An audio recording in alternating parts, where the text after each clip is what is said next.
Welcome back to the number one podcast here in Liverpool. We're joined in a special guest by George Horne today. So George, just for those people who don't know you, can you give us a brief background on who you are, where you're from, and what it is you do? Well, my name's George. I am the creator behind the contentious Instagram account, but also on other platforms now, called TheTinmen, which is my best effort at talking about the very divisive issues of men and boys. The experience of men and boys around the world, and the many issues which we'll try and get to in this podcast that no one wants to talk about. I try to have the conversation on the left, which is very rare and difficult, and I try to do it outside of the feminist framework, which is even more difficult. And yeah, I'm about 1,200 posts in, a dozen or so podcasts, and it's great. It's really interesting because no one wants to hear what you've got to say, but it's bewildering because the issues are so important. I'm looking forward to talking to you about them, but it's even more amazing how few people give a shit and often insist the opposite, that men and boys are ubiquitously privileged, and that's as much detail as they're willing to give the conversation. So what was the turning point for you in terms of going from your everyday life to then thinking, do you know what, I'm going to take these views that I have onto a podcast and actually bring light to them? Well, I live in London, in southeast London, very progressive, liberal, left wing, part of already a very progressive part of the country, the most progressive part of the most progressive city in the country. And I would be sat around tables having lunch at work with people from various, often feminist organisations, and I'd just be listening to what they say. And what they say just didn't make sense to me about men and my lived experience. And I'd look at the other people on the table that were like sort of sat back, like not wanting to engage. And I would scurry off after lunch and just Google what they said. And I'm like, they're talking shit. They're talking shit, but what they're saying is not complete truth. They'll talk about domestic violence, obviously, a big one for them. 2.4 million women being abused in England and Wales every year. But they never say there's 1.5 million, which is 41% of all victims are men. They'll leave that bit out. And again and again and again, I just felt there's a lot missing from this conversation. So I started to create The Tin Men as a pseudonym. And I would literally have it under the table on my phone. So I'd have all my content on my phone, and then the next lunch break, I'll be chatting to them, and I'll look down, and I'll be consulting my own page as like a library of data. And it was, like I said, it wasn't necessarily the data that shocked me, although 1.5 million men being abused is shocking. It was more how fucking angry they got at me. And I wasn't like, there's also 41% of men. I'm genuinely trying to have a conversation here. We are politically aligned, me and this person, and they were so angry. And I was like, we're talking about victims of abuse here. Like, you're from a charity that's supposed to represent women who are abused, but men are also abused. Like, you've got nothing but disdain for this victim because he's a man, and yet your entire career is based on defending this one just because she's a woman. And then the other people around the table, I was like, I reckon I could speak to them better than you. Because I didn't think they bought into it. I thought they were a lot more reasonable. And I still talk to them now. I call them the silent listeners. Because I think most people are not like the crazy radical feminist. I think they're a lot more reasonable. And I know they are because I speak to them all the time. So I try to speak to them. And yeah, domestic violence opened the door. But, I talk about violence in general. I talk about addiction, obviously male suicide, men's mental health, boys education, delinquency, gangs, knife crime, like you name it, incarceration, politics, obviously feminism, sexual violence, abuse we talked about, various different types of abuse. There's just like a tidal wave. There's too much to get through. Yeah. Every day I'm just like, open my laptop, I'm like, fucking hell, like let's get that out there. So it's kept me busy. So it was a way to sort of output all the things that you were thinking about? It was just a way of mapping these things onto my brain. Like, people obviously enjoy my page, but that is also the mapping out of my brain. That's all of that's in here. So I just wanted to, it helps me commit it to memory. If I spend ages laying out a diagram of domestic violence, it makes it a lot easier to recall. Yeah. So then I'm quietly building myself up into like some sort of nightmarish debate opponent where I'm just going to hopefully recall like a encyclopedic amount of data. Yeah.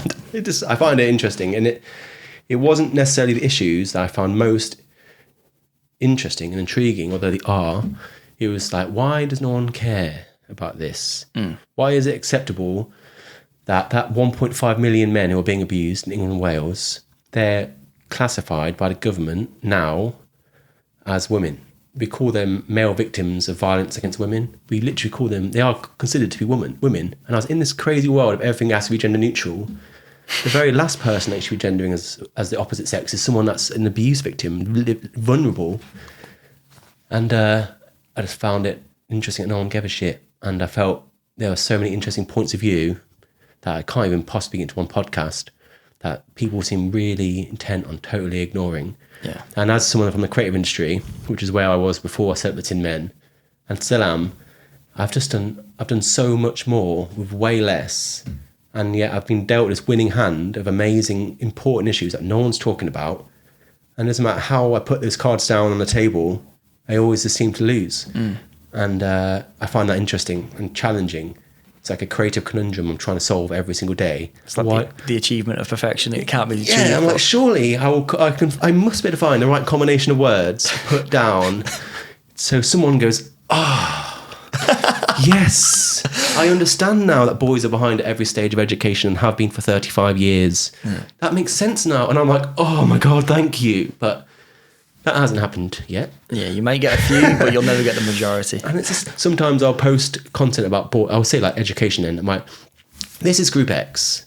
Group X are behind every stage of education. They've been behind in every stage of education for my entire life for 35 years. And then people will hopefully be upset about Group X, and then you reveal, oh, hang on, it's boys. And that doesn't seem to work. It doesn't seem to be any way to trick people into giving a shit about these things, and it just blows my mind. So what you're saying is, as soon as it becomes men, it doesn't suit the agenda. Yeah, but and especially with the people I speak. I mean, you mentioned you're right leaning. I speak to a lot of right wing people. I don't really get invited onto left wing podcasts, surprisingly. Funnily enough, yeah, and I got a lot of respect for a lot of right wing people, because at least they're willing to have a conversation with people that they don't agree with.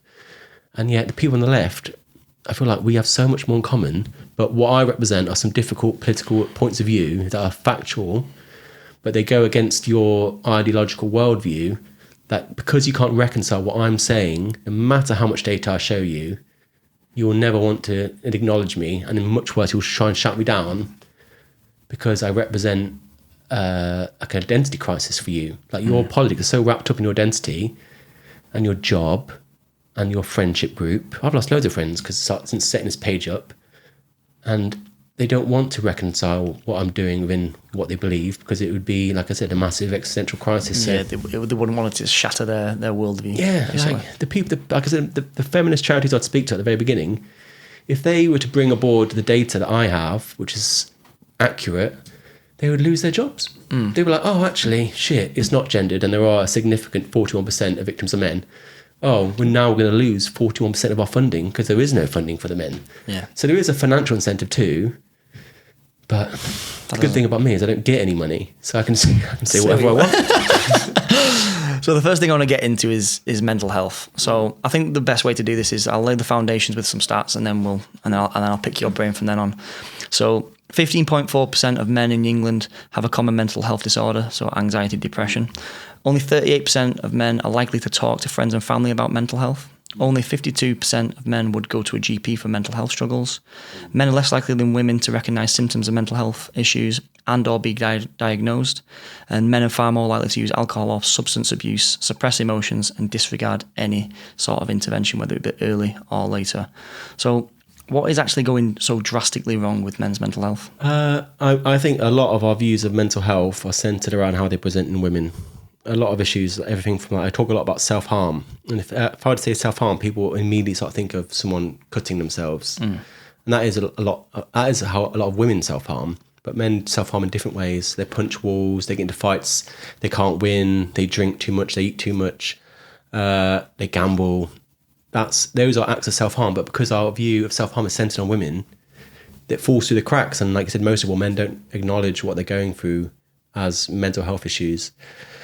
Same for lots of different things, like eating disorders. 99% of subjects who are clinical sort of participants in trials for eating disorder research are women. So a very tiny amount of research on eating disorders in men, despite men being 1 in 3 people with an eating disorder, which means that they fall through the cracks. We don't understand how eating disorders present in men because it's all based on how it presents in women. And then even like male suicide, which of course the very top of that iceberg, which I don't think is necessarily should be seen as a mental health issue. And we can talk about that later. But I think 94%, 95% of medical professionals in this country have had no training whatsoever on male suicide. And considering male suicide is the biggest risk to my life and your life and your life, and it will be the biggest risk to our lives every day until we're 50. I'd say it's under 50, isn't it? Yeah, it's like, it's the biggest risk to life for all young men. It kills thousands of men every year in this country. And you're telling me that 95% of medical professionals have no training whatsoever. So I am tired of men being told repeatedly, you need to do this, you need to do that, you need to talk more, maybe shed a few tears. When I'm like, the whole system fails men. Like, it fails men in the way I described, and many more besides that. So it's not, the system needs to change. But that's obviously a lot more work. Like, one thing I'm seeing a lot more of, like, I have a bit of a story of a child who I came into contact with a few weeks ago, and he wouldn't even attempt something because he was that afraid of failing. And he said, well, I'm always going to be a failure, so like, why even try? And it's something that I've seen multiple times now in probably the last 10 years of my life. And then online you see all the time, like, men are so afraid of failure. So, like, what brings a man to think that he's going to be a failure for the rest of his life? I mean, that's a question for a therapist. But I do know the researchers I work with in male suicide, they talk a lot about failure in men. And they talk about how, it's not always right, but we expect women to fail. We allow women to fail. Men aren't allowed to fail in the same way as women. And I think that's a set of expectations we as a society project onto men, where we don't tolerate failure. And that's why so many men often don't want to admit they failed. But ultimately, failing is part of succeeding eventually. And there's no shame in it. I mean, I've failed at so many things in life, far more than I've succeeded in. And there's nothing wrong with that. It's the next step towards success. See, that's one thing. That's what I always say to them. Like, you always say, like, it's a bit cliche, but you learn far more from failure than you do from success. And it's hard to try and ingrain that into especially a child or a teenage boy. But why do you think it's getting so much harder for them to comprehend that is true? Because that's one thing that I've seen. Like, when I was a kid, that was all I was told, and I believed it. Whereas I'm seeing that belief just kind of like drain out of them as time goes on. I think it's definitely, specifically, I'd say failure within careers we're a lot less tolerant of that in men. And I was like, yeah, so that's just the value system we place onto men, is that we expect them to be successful. We expect them to be the breadwinner and the provider and the protector, and we don't allow them to fail. And those are sort of expectations. Like, we expect men to go for high success, high paying careers, and we allow women not to do those things more so. We allow women to pursue careers that are more meaningful. Some of the interesting research I've looked at is when you look at careers between financial capital, i.e. money, jobs that earn the most, versus cultural capital, which are jobs that are more personally rewarding, socially rewarding, morally rewarding. They're paid less, but they're dominated by women. And that explains the pay gap. Yeah. Like, if you actually look at that, and men self-select into higher paying jobs because they are expected to, and women are allowed to pursue jobs that are less well paid, but it gives them a greater sense of fulfillment. And that idea of cultural capital and financial capital, and how men and women pick them for different reasons, that's a separate conversation. We might say, well, women are socialised into that and men are socialised into that. But I think we socialise men into being breadwinner, which means they go for the higher paid job, which means they are paid more at the median. And we blame them. Yeah. We're like, you're privileged. And it's like, well, he didn't have the chance. He had to go and work on an oil rig or as a chemical engineer because it pays the most. But yeah, this is one thing. I've had this debate loads of times with a lot of women of, like, the gender pay gap. And this has been shown in Scandinavia. And I think Jordan Peterson talked about this a long time ago. And people just don't know about it. Like, you'd have this thing called egalitarianism. So for people watching, egalitarianism was where men and women are seen as equal people, as close as they're ever going to be. And then that is seen in Scandinavia. And what they saw was in this big study they did where, they gave a certain amount of women and a certain amount of men the option to what you want to do in life. And you had the women choosing nursing, administrative work, like care work and all that type of stuff. You had men choosing, like, the STEM fields, the higher risk jobs, the high paying jobs. And they were given complete freedom of opportunity, but the outcomes were completely different. It's like even more so than a a society where women said that they weren't given as much opportunity. So the more opportunity that you give a woman, the further towards the extremities that they will choose down their natural gender roles. And I've seen it many times here. Like I've had girls on the podcast doing debates, and it's like, oh yeah, men get paid more, men do this, and it's like, yeah, but we work more strenuous jobs, we work more like laborious jobs, higher risk, all of these things increase the pay. And it's like, well, women can do those jobs as well. And then the first thing I'd say is, well, like, would you be a builder? I kind of said this to you off camera, a bit of a joke. Like, would you be a builder? Would you be a plumber? Would you be an electrician? It's like, no. It's like, well, okay then. So then you're not going to earn as much money, unfortunately. That's just the way life is. But why do you think that's so hard for them to accept? Because it goes against their entire identity, isn't it? There's a victimhood complex where people seem to think women can't make up their own minds, or if they make a decision that goes against what is the political status quo, they must be oppressed into thinking about it. But in fact, the opposite is true. As you said, like the more freedom you give women to choose their career, the more they choose the so-called gendered. Yeah. They work in care, they work in teaching, they work in health and nursing and that sort of stuff. And the more men work in STEM. Yeah. And there was actually an interesting stat that I learned, that the country with the most amount of women studying STEM is Iran. Which is crazy. That makes total sense because, like I said, that is a very patriarchal country. Yeah. And that makes sense that there's more women studying STEM because they just want to get money, don't they? They're like, I can't afford to pursue whatever X, Y, and Z ambition. I have to go for STEM because that will get me out. Whilst the women in Sweden, as you said, they're way more likely to study. They have the highest disparity of like female to male teachers, because women can choose to be teachers, and women more often will choose to be a teacher than a man. Yeah, it's true. Like there was a person I'm quite close to. She was in the army, and then she was a police officer. And I asked her, like, well, like, obviously they're very male-dominated areas, and usually that's what men would be pushed into, like especially the army. And I said, like, why were you chosen to do that? Like, why did you choose to do that? And she was like, well, yeah, I was not forced, but she was like, I was like goaded in that direction at high school. And then she, went in the army for years, realised that it wasn't like all it was sold to her. Yeah, shit. In a ditch, like training all the time, getting rained on. And then she moved into policing, again, a male dominated field, but had the same experience. It's very physical. She's getting beat up, she's getting stabbed, and all this crazy stuff. And then she realised, this isn't what I want either. And then she ended up choosing a job that was far more suited to what usually a woman would go for.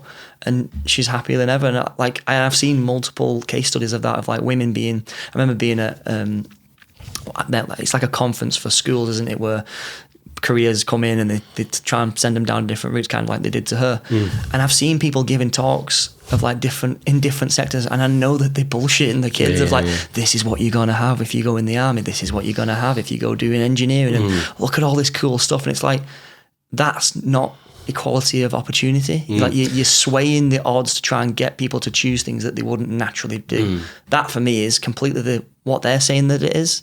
Do you know what I mean? Like and I've just never understood that argument of people going outside of the scope. Well, it's like, the thing is, it doesn't matter where you place that pin, what percentage of firefighters should be women. It doesn't matter. It should be 90% men or 50-50. Like, the answer is always the same, and that is equality of opportunity. As you said, it should be men and women should have the exact same opportunities to do whatever they want. And if it is 90% men being firefighters, or if it is 90% women or 50-50, that's fine. As long as both had the same opportunity. You shouldn't expect equal outcomes, because men and women are not the same. Yeah.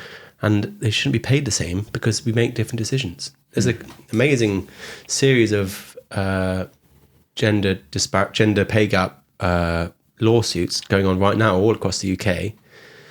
It's costing £1 billion to local councils. £1 billion. Like, I think Glasgow is like £700 million worth of lawsuits, and it's because council employees who are in fields that are dominated by women, so we're talking about teaching assistants, administrators, librarians, they are demanding to be paid the same as male ones, the road workers, the bin men, the sewage workers. I'm like, a teaching assistant should not be paid the same as a bin man.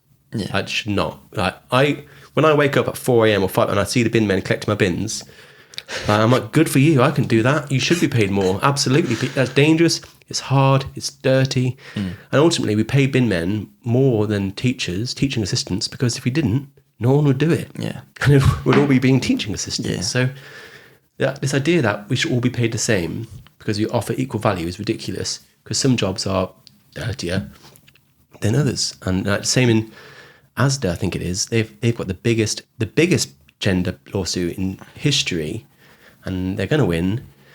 Same deal. In Asda, the shop floor workers, who are mostly women, are saying we should be paid the same as the warehouse workers, who are mostly men. I'm like, you shouldn't. Yeah, it's just not like that isn't fair. Like it's not fair. Yeah, they scream for fairness, but then they try and make it unfair. So guess what? If you want to get paid the same as someone that works in a warehouse, go work in the warehouse. Yeah. And they said that to them, and they were like, we're not going to do that. And if we are going to do that, we need to be paid more. And I was like, that's exactly the fucking point. You figured it out. You figured it out. Like, you figured it out. And like, same with football, isn't it? Like the American, obviously US football team, the women's team, they demand to get paid the same as the men. Yeah, Megan Rapinoe has been the big crazy point of that. And it's like they were offered the same deal, and they turned down the men's deal, and the men's turned down the women's deal, and the men's deal was you get paid to play football, and the more you play, the more you get paid. And that's the end of the discussion. But the women's team, they chose the opposite, the other deal, where they also get paid to play, but they paid less, but they get benefits. Right. Various benefits and bonuses. And they chose that deal, and they got paid less as a result. And ironically, the men got paid less. If the men had chosen the women's deal and the women had chosen the men's deal, they both would have gotten paid more. And then the women's team were offered the same deal. Like, that was unheard of. Like, okay, you know what? We're not going to do this again, but we're going to give you the opportunity to have the exact same deal as the men. And they turned it down because they didn't want to give up the benefits. They were like, we want that, but we also want to keep these benefits. And like, you can't have both. You just can't have both. Yeah. Well, I remember like they came out and they were talking about the World Cup, weren't they? Like, I can't remember the stats off my head, but the stats are damn. Like, I remember them roughly.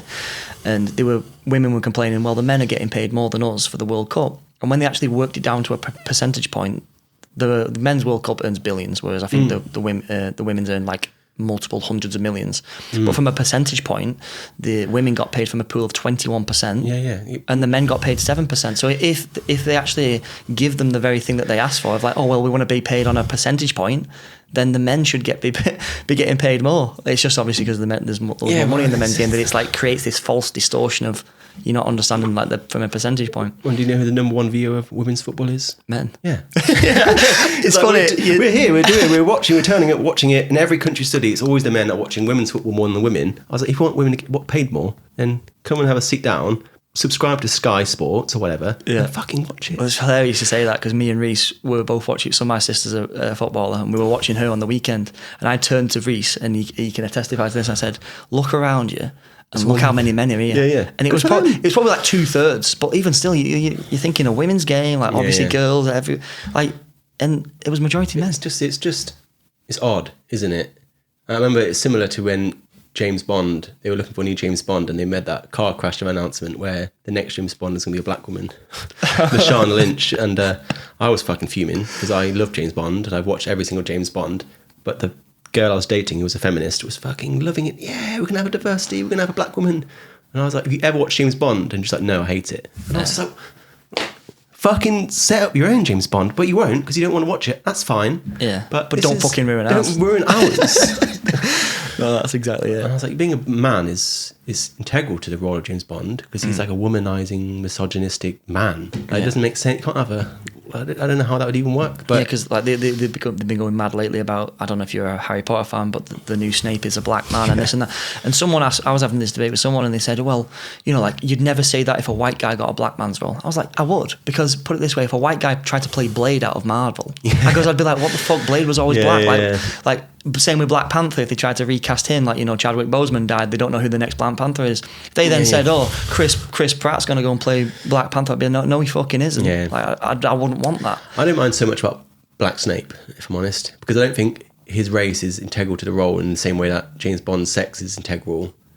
But I do acknowledge it is See, I'd push, double standard. Not to interrupt you, but I'd push back on that because in the books, like J.K. Rowling, like kind of didn't tweet about it because obviously I think she knows the line now of like, I just can't be asked for the fuzz. But many people tweeted pictures of the book describing Snape, and it says he's a very pale, was it like pale white man, like very like chalky skin, black long hair. And I was like, you know, if you're gonna cast someone, cast them in the role that gives the books justice of what we always knew. Just like I'd say the same as if there's a black teacher and then they recast him as a white man, it just wouldn't make any sense. It's hard. And then I remember they cast Cleopatra as a black woman or something like that, but she's not black. She's obviously Egyptian or Middle Eastern. People are upset, and it's like I do have a problem when it's changing the historical context of the character. But Black Snape's not on the top of my hit list of things. I got other things. It's funny how we're talking about it, but yeah, I'll have to go through a lot of issues before I arrive at Black Snape as a priority for me. Exactly. That's what I mean. It's the least of my issues lately. That's what that does piss me off about a lot of the discourse around pop feminism, where we're talking about, like, I saw an article not long ago about the pocket gap and how men have more pockets in their clothes than women, and that we need to close the pocket gap.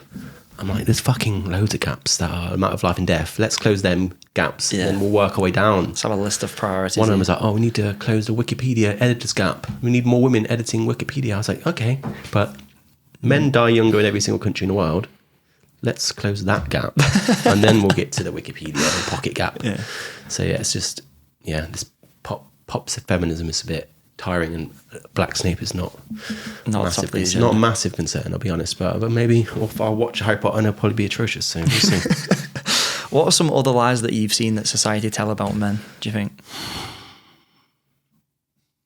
My most spiciest take, I think men in this country today face the greatest amount of structural sexism. In terms of the way society is set up, I think, okay, yeah, it benefits a small minority of hyper-successful men, but men as a group we fall through the cracks of so much societal support. Domestic violence, obviously one of them. Only about 4% of funding goes to men or is accessed by men. That's a problem. We talk about education. Boys behind every stage. No one's really doing anything about that. There's no sort of national effort to change that, and often we insist the opposite is true. Like prison systems, and that's really important to me. 96% of prisoners are men. I don't think a lot of us men should be there. I think they're victims in their own right for various issues. James Timpson, the Minister of Prisons, just announced a massive policy shift in how we deal with prisons and how we manage prisoners, but he's only doing it for women in prison. So we've got this amazing 21st century prison reform coming in, and he's doing it just for the 4% of prisoners that are women. Doesn't make fucking sense. And again and again, men's health in this country is worse than women's by every metric you can think of. Every metric. And like I said, they live less life in every country in the world. They're more likely to die at every age. It's really that every single thing you could possibly think of when it comes to health, men are behind really badly. And we've only just announced a men's health strategy, the first of its kind anywhere in the world, in England. And that is a few million quid here and there. It's not really enough. So in so many issues, really big structural ones, education, health, societal support, obviously homelessness, drug addiction, men dominating there, suicide has spoken for itself. I don't see any effort to attempt to address these from a structural point of view.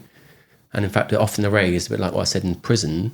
And I think that's wild. It goes on and on and on. Like, I just don't understand how we can just allow this to happen. Yeah, like I seen that new act come out, like obviously it was 2025, wasn't it, that it was announced. And then you said the stat before of I remember watching a YouTube video and it said that, the greatest threat to a man's life under 50 is himself, like in terms of men under 50 die mostly by suicide. But yeah, it took till 2025 they've not even necessarily declared it a national emergency either. They've just kind of opened this new front for it. They've pumped a few million into it. And I think I seen a video, I think it was you who did the video on things that are funded more than the new mental health thing. So do you remember the things behind that? I know. So the men's health strategy, of course it's a positive thing, because this time last year there was no men's health strategy. Yeah. There was a women's health strategy. There was a minister for women. There was an ambassador for women's health, and there was a minister for women's health, which is, I love that. Great. None of those exist for men. We now have a men's health strategy. Some talk around a minister for men doesn't exist, but we have something now. We've got some chips on the table. Problem is, it's not very much money. And everyone, I always a bit of a party pooper. Everyone's like high-fiving and slapping Wes Streeting on the back. Well done, mate. And I'm a bit like, it's not very much money, is it? How much money? It's about I think it's about £3.5 million for male suicide. Because you just reminded me. You said it was more. Less money than what was it? Less money than that was it. Yeah. So, and that's 3.5 million over 3 years. So it's close to 1.2 million. And I was like, okay, this is the biggest risk to life for men. And there's fucking lots of men, millions of them, and like a few million quid is nothing, comparatively speaking. So yeah, it's like 1.3 million per year for male suicide, and yet they spend about 5 million or 6 million on catering for the House of Commons. And I was like, can't they just pay for their own sausage rolls and we'll have that 5-6 million? Like, I don't know why Keir Starmer seemed to think more money should go into sandwiches than into the biggest risk to my life. like bring your own sandwiches, Keir, and then let's put that 5, 6, 7 million into male suicide. But that's when you actually extrapolate of like the government spending on different strategies, and like you said, you got the biggest male killer, and that's getting like less than £5 million. Like, way do less than that. you think there's like a political agenda there of like why this has taken so long to happen? B, why the funding is so small compared to for example, they're spending $8 billion a year on housing for immigrants, for example. Yeah, I mean, agenda makes it sound like a conspiracy. I think, what's the saying? Don't blame on malice what can be blamed on incompetence. I think politicians are deeply incompetent and extremely self-serving, and they know that talking about men's issues or men in general, particularly in the context of health, is not a vote winner. No one's going to vote for you if you say, you know what, I'm going to pump £50 million into male suicide. I mean, I would vote for you, but not many other people would. Women's health is the vote winner. Women in education is the vote winner. Women in prison or getting women out of prison is a vote winner. That's why the politicians, especially on the left, are doing it, because James Timpson, the Minister of Prison, saying we're going to put £30 million, £35 million to get women out of prison looks good for the left wing, often women voting, and women do outvote men, and that is, I think, more men should vote, and they appeal because they want votes. It's not, when I think about it, it's really simple. Like, a politician wants a vote. More women than men vote, so you'd obviously going to appeal to who is the biggest voting bloc. Yeah, and then there's like, I can't remember. I remember reading something a long time ago of like female conformity versus male conformity. Females are far more likely to conform to exactly the sort of behind closed doors bias. Yeah. There's definitely that group sort of mentality to women, generally speaking, and it's I guess men are more lone wolves. I mean, you're straying into controversial territory there. I mean, the headline I saw. That's what we do, George. Yeah, I mean, the headline I saw that said it well was that women like women more than men like men.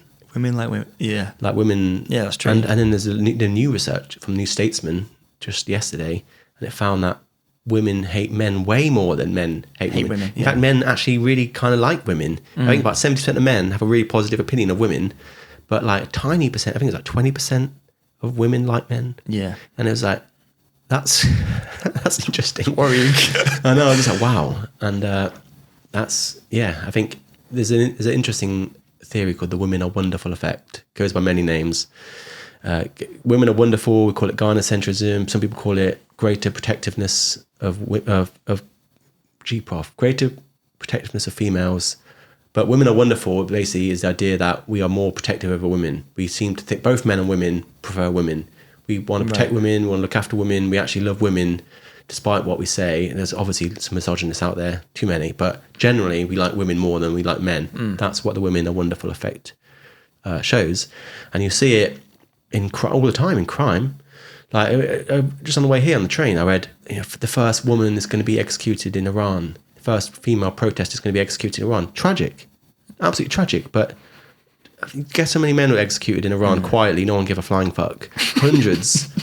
I gave a shit. I was documenting. I was putting like points on a Instagram slide for every single man, and there was a lot of blue, like maybe 2 or 3 pink ones, but it was 98% men being executed in Iran. And these are protesters. They're not guilty people. Yeah. No one said anything. First woman gets put on death row. Everyone kicks off, which is great. Loses their mind. I mean, I live in London. Every year, 20, 30 young, often black boys stabbed to death in gang violence. No one gives a shit. Sadiq Khan doesn't give a fuck. And then finally a woman or young girl be killed. Equally tragic. Guess who's out on a soapbox banging on about what the epidemic of violence against women and girls? And what you said, nothing. Nothing, Sadiq, about all of these boys who killed. They could have been saved. You didn't say anything. And missing women is another one. When a woman goes missing, she'll get about 3 times more media coverage. This is in America. She'll get about 3 times more media coverage. So they looked at the FBI missing people's database, and then they looked at the media coverage, and they were like, the missing women get way more, especially if you're a white woman. If you're a young, good-looking white woman, you're going to get a lot more media coverage if you go missing. If you're a man, a black man especially, you'll get nothing. So that's why we see a lot more missing women or crime against violence against women in the news. Not because it's not happening to men, but because when it does happen to men, we're just like oh, great. Must be the UFOs. And then it's like, and also the reporting as well. The reporting is always gendered in a particular way. Whenever it's a woman, that's front and centre. Whenever it's a man, it's erased. I remember, I think it was 2020 or 2021, we had the worst year of knife crime in history in London ever, and every single teenager who was killed was a boy, and I didn't see that anywhere in the news. That's the first time I've heard. Yeah, no one was like, it was just teenagers killed. It's like they're all we need to say boys, but if it was one girl killed, that would be women, girls, capital violence. But every single one was a boy. You have to look really hard. You have to go in, but oh shit, all of them are boys. And that gendering, we will gender victimhood, and we'll gender perpetration against men, but we won't do it in the opposite way. And it's like an interesting lens through the world. I remember it was an interesting lens to see the world. And I remember Saudi Arabia did like the biggest execution in history. They executed like maybe 80 people. 80 people were executed. And obviously I'm like, I wonder who they are. They were all men, but they were seen as people. Or like if we want to go down to Africa, Nigeria, we all remember the girls who were taken by Boko Haram, the terrorist group. And I think it's 273 Nigerian girls abducted maybe 5 or 6 years ago. Everyone went crazy over it. The red carpet, everyone on red carpet. Michelle Obama had a sign. China were working in America. Everyone, all the celebrities are, The Rock. We have Oprah Winfrey. Everyone, bring back our girls. And then the following 3 years, 10,000 Nigerian boys were taken by Boko Haram. Didn't see any signs at all. No one said anything apart from me. And it gives, not only is it obviously horrendous to the boys who are dying and men that dying, or anyone talking about it, but it also creates this lopsided worldview where we seem to think that violent crime only happens to women, when in fact it's actually in many ways the opposite, where men are way more at risk to violent crime. And then you get these crazy things where it's like, men don't know what it's like to walk the streets at night. I'm like, I fucking do. It's terrifying. I live in Lewisham. It's fucking horrible sometimes. And I am at more risk than you. Like, let's just not act like we're just walking down on Easy Street having a great time. And yes, it's other men who are going to be beating the shit out of us, but that doesn't mean anything to me. Yeah, I mean, men are more the victim to violent crime than women, isn't it? Like, more likely to be attacked. Yeah, but we don't talk about the gender of the victim. We will talk about the male violence, the gender of the perpetrator. And these are such interesting things as me, as a man, but also as a creative. I'm like, that is so interesting way of positioning it, where of course we have this worldview where you think men are privileged and women are not, because the way we talk about it is so gendered in a way that is, like I said, like every single man who's abused in this country is considered to be a woman. They're classed as male victims of violence against women. That's obviously outrageous, but that also creates the same misleading worldview where we don't think men are abused because they are literally classified as women. And it's really, really interesting. Like everything you're talking about there reminds me of like an article I read the other month. It was talking about meaning, men's meaning. And I Viktor Frankl, I don't know if you know Viktor Frankl, he's an author, and he had a book about man's search for meaning, it's called. And he had a quote which always stuck with me, and it kind of links to the next thing I want to talk about, what we just briefed on there. So he said, when a man can't find a deep sense of meaning, they distract themselves with pleasure. A lack of meaning causes people to seek temporary relief in superficial pursuits rather than addressing the underlying existential void. So in the article, it was kind of saying the same thing about you, of like, once you downregulate men so much and you push them down, it's causing this huge lack of meaning. So and it was saying, the question at the end was, have men lost all meaning in their life? Yeah, I think we're definitely a massive lack of meaning in the life of men. I think as women have emerged into the workplace over the past 50, 60 years, which is great, there's been a renaissance of what it is to be a woman, away from her homekeeping, child-rearing responsibilities to being like a more fully formed boss bitch, CEO, career woman, which I appreciate. But we haven't seen the same renaissance for men. Men seem to be stuck in this 1960s archetype of, like we started with, money, provider, protector, career animal. And I really want us to find more meaning in other areas of life, because that 1960s sitcom dad who can earn enough money for the entire family on his own is more and more difficult to reach for men, mainly because women have entered the workplace and we have to share that now.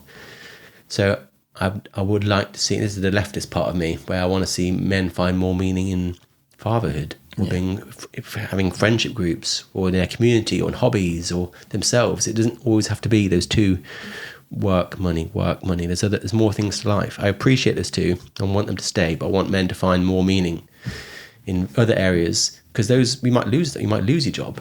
And if a man loses his job, it's like a massive risk factor for suicide, because he's lost a massive sense of meaning. He feels like, I can't provide. I know stories about men who have considered or even attempted suicide because they know that if they do that, their family will be looked after through some sort of insurance. And that's not right. That's fucking horrible. So I'm keen for men to find more meaning, and then I'm also keen for the world to value men for more than what we do, and to value masculinity in general.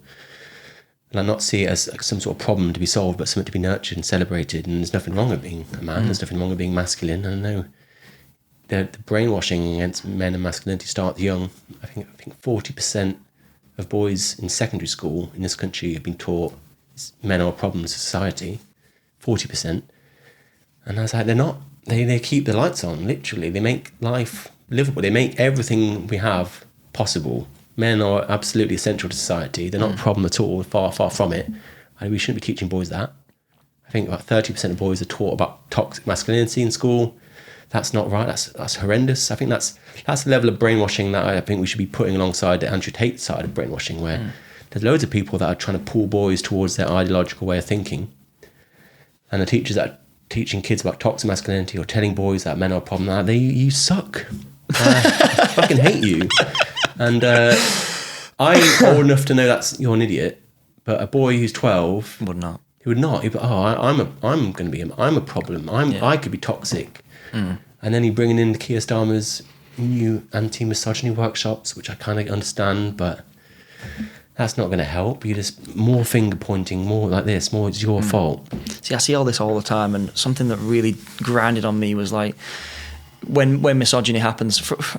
I actually had an example of this today. So someone was saying, they were talking about misogyny, and we were talking about what that means, and everyone knows what misogyny means. And I was like, out of interest, does anyone know what the opposite of misogyny is? Yeah. So when a woman hates a man, not a single person knew that word. Yeah. And obviously that word is misandry, but like no one knows that word, but that's just as prevalent. Like, for example, I was joking with this with Reese. We were watching Sabrina Carpenter the other month. And something came up, and it was like a little ad or something, or like a reel. And she had a crowd of 100,000 people, obviously predominantly teenage girls. And she was getting them to, if I'm not mistaken, she was saying, she was getting them to scream, "Men are useless."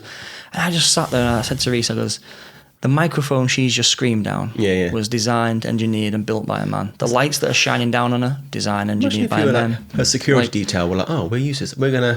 You look after yourself tonight, Sabrina. We're useless. We're gonna go home. We're useless. Like, her bodyguards are men, and they keep her alive. Yeah, like the stadium she's filled, built by men. The tickets that bought all the daughters and who were there. The problem with men. The problem with men is that they become so integral to society and become so seamless, where everything in this room, like you could turn on a tap, turn on the light. You expect the lights, you expect the water. If I open the fridge, I expect it to be food. All of that is made possible by men, seemingly working tirelessly without any credit, and they become so good at it, and we've become so coddled and privileged as a result that we are now able to think, we don't fucking need men. Yeah. And I was like, you're only allowed to have that thought as a result, and you're only able to tweet that stupid ass shit out because of the phone, which is probably mined by a slave in the Congo, who is a man, and if only you were smart enough to realise how stupid you were, you would not have said that, because ultimately men literally keep the lights on. And if men were to go on strike, I was talking to my girlfriend about this yesterday, I was like, if men went on strike, we'd be dead. You'd be fucked. You will last 3 days. We'd be dead. Not even the end of the day, we'll be like, there's literal shit everywhere, like everything's fucked, we are going to die. That's the exact frame I used to frame to when we used to have the debates. I used to say, like, for example, if all women disappeared right now, it'd be pretty shit. Like the hospitals would suck, and you wouldn't be able to have your kids minded, or like your things would be horrific. But I was like, if we did the opposite and every man disappeared, the lights would go out, the water would stop working, like all these things that we take for granted, like are just like gone. And and then it was cultural entitlement is like probably the best way of putting it. Like you said, people get so used to having a certain thing that is how it is now. Jimmy Carr talked about, like, where like the 0.0001% of the population have ever experienced hot water. And like people forget that. It's like when the hot water goes out, it's like, who do you phone to go and fix it? A fucking guy rocks up with his, his ass hanging out his pants to fix it. Ricky Gervais is like, everyone hates white man until they need the boiler fixing. And it's like, who are you going to call? A white man. It's so true. But from all your experience and all your knowledge that you've accrued on the mental health side of things, what are some strategies that men can look towards to uphold their mental health? I think there's been a massive renaissance of what's called shoulder-to-shoulder time, shoulder-to-shoulder groups, men's groups. So if you are typically, again, like we talked about how mental illness is focused on women's needs, the same applies to therapy, generally speaking. Everyone talks about why do so few men go to therapy? A lot of them do, but they don't keep going to therapy. They drop out. I think about half of men will stop going to therapy. Maybe a quarter won't go to one-on-one lesson. And the number one reason given is that they didn't have a connection with the therapist. That was the number one reason that men dropped out of therapy. Second one was therapy didn't work.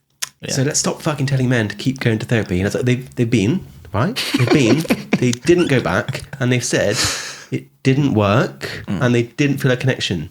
Those are questions that we definitely need to start asking. Male suicide, we talk about, if men talked more, cried more, preferably both, they wouldn't kill themselves. And I was like, okay, 91% of middle-aged men in Manchester, this was, who killed themselves, 91% did seek help. More than 9 in 10 men who died by suicide in that sample sought help, and they still killed themselves. So they did talk, they sought out services, and then they killed themselves afterwards. So let's stop telling the men to talk, because almost all of them are, and let's start asking if we're just not listening to what they've got to say, and if the services we're providing are just not working for the men. And if you think about therapy, it's a bit like this, face-to-face time, but except I'm often talking to a woman. A man doesn't want to go into a clinical environment, sit down like this and talk to a middle-aged white woman. He probably wants to talk to a man, and he probably wants to talk to a group of men. And then we bring in the concept of what's called shoulder-to-shoulder time. So instead of face-to-face time, generally speaking, men prefer shoulder-to-shoulder time. They like groups of other men who they can learn from. They like it to be kind of a flat hierarchy. They don't want the therapist and the patient. They want everyone to be on a level playing field. They want it to be open. They don't want to feel pressured to talk. They want to maybe come for a few weeks or more and not say anything and learn from the different men. And often they want some sort of physical activities. There's a lot of like walking groups or allotments. Or men's sheds are really cool. Where it's like workshops for particularly older men. And all over the country in the UK, and this is like the good news, it's like these little spaces are opening up, often set up by men for men. And they're great. There's a charity that I know and work with every now and again called Talk Club. And if you can go on talkclub.com, I think, and you can put in your postcode, and there's probably one not far from you, and you can go for free and talk to other men every week. Or you can do it online. Or if you've not got one, they'll give you the materials to set up your own talk club. And men are doing this everywhere. And like I said, often they're doing some sort of like physical activity, which is really, really important. And it really helps men feel listened to and makes them feel heard. So it's a really great attempt to stop men can talk, men can talk, men can talk. And it's actually giving them a type of space and a listening ear to hear them. And it's great. Like the men's sheds is great. Like men's sheds, as described, it's like workshops all over the country, not just the UK, but Canada, Australia, America. And as described, it's like a workshop for men to go and tinker and they fix things, don't they? Fix things. Yeah, they fix a lot of toys for kids in their local neighbourhood, and that's like so beautiful that these are men who would probably be quite lonely, getting a sense of purpose and meaning back. Often older men who are retired. They're there. They're not burdening the NHS. They're fixing things for local communities, and obviously, most important, they're benefiting from massive boost to their mental health. And I'm like, what is wrong with that? That's a triple win. Yeah, it's like a triangular of positive. It's like trifecta. The problem is, it's not men's sheds anymore. It's men's and women's sheds. And I think maybe a third of men's sheds now accept women. And I was like, I get it. Have your own fucking shed. Have your own James Bond. Have your own shed. Don't come to the men's sheds. Like my hometown, Loughborough, famous in the news because it was like a headline on the BBC last year. And it was like, we bullied our way into men's sheds. And it was like some old woman with like some wood carving. She's like, yeah. And I was like, it's so sad that they've, by their own admission, bullied the men. It's so much that they've now been accepted and they've actually invaded this really sort of wholesome space for men, and they've hijacked it. And I feel just as strongly about women having women's spaces. I don't want to fucking go to Women's Institute. I think it's great. I'm surprised women won't even go to these. Why don't fucking do that? Surely they want to sit on a couch with a cup of tea. No, I mean, my mum does quilting. And she fucking loves it. She loves it. And I was like, she might want to go to a shed and make something. Probably not. But I just think that, if I were in any sort of political power, I'd be funding so many like extracurricular activities, after school clubs, youth clubs, sports centres, opening libraries, youth centres. I think these are really important to our mental health. Rather than go and get a prescription for some SSRI and go on antidepressant, I was like, why not go to a workshop and build some toys? That's awesome. I'd love to do that. Yeah, answer a positive for a positive rather than. But it has to be a men's shed. Negative. It has to be. There's something special about men having a space with just men. Yeah, it just creates that sense of community, doesn't it? Yeah, it's kind of like why I think that's why a lot of people are getting involved in things like high rocks and like learning MMA or jiu-jitsu. It's like that. Yeah, it's like, especially as men. Like I had a fighter on here the other week, and he was talking about that, of like how he's embedding it in young children. But even since he built his academy, he's had like 45-year-old men turning up, and he said like they've expanded and now they've got a whole club of them like. And it's that, I think that's exactly what you're talking about. Like that I understand that now, like that shoulder to shoulder mentality. Like even when I'm thinking about it, I was speaking to what are they called? A therapist. I was speaking to a therapist a few weeks ago. No, it was a few months ago, and it was about obviously it does therapy work for men and women and how it works differently. And she was very honest. I was very surprised. It was a woman, and she was like therapy works for men probably about 10% of the time. And she goes, of them 10%, the majority of them controversially are gay, or they just love like feminine energy. Like they've had sisters, or they've had like maybe they've not had a dad in their life, so they're in used to that environment of like talking and having the emotion. She said the standard man comes in, doesn't want to open up the relationship that you said about, like that makes sense to me now, because that's what she said. She said they struggled to open up to me. It took me like 4 or 5 sessions to even get to the level where they could actually speak. So yeah, like that creating, I think the best way to say it is that they need that sort of community to like sort of bring together. I mean, it reminds me of that meme, and I saw one on the way up here where it was often a woman judging a man for doing some weird little hobby. It would be like men who are building steam engines in a little shed together, and now the meme would be like, oh, men would rather build and operate a steam engine than go to therapy. Or there'd be another one, it's like men having a Roman battle in the field. Oh, men would rather reenact Roman battles than go to therapy. I'm like, they are therapy. That is therapy. That is therapeutic to those men. That's how they've chosen to look after the men. What's fucking wrong with reenacting Agincourt or having a trebuchet or doing little steam? Like that is therapeutic to those men. Exactly. It might not be for you, but it is for these men. And it's like these are the pioneers of mental health. The men who are like reenacting D-Day, thousands of them on a beach.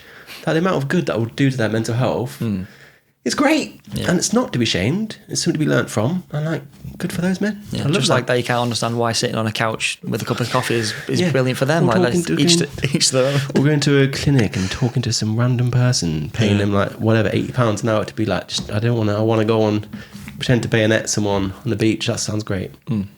So obviously there comes a point of which more than most where it isn't enough for men. They end up committing suicide and going down that side of things.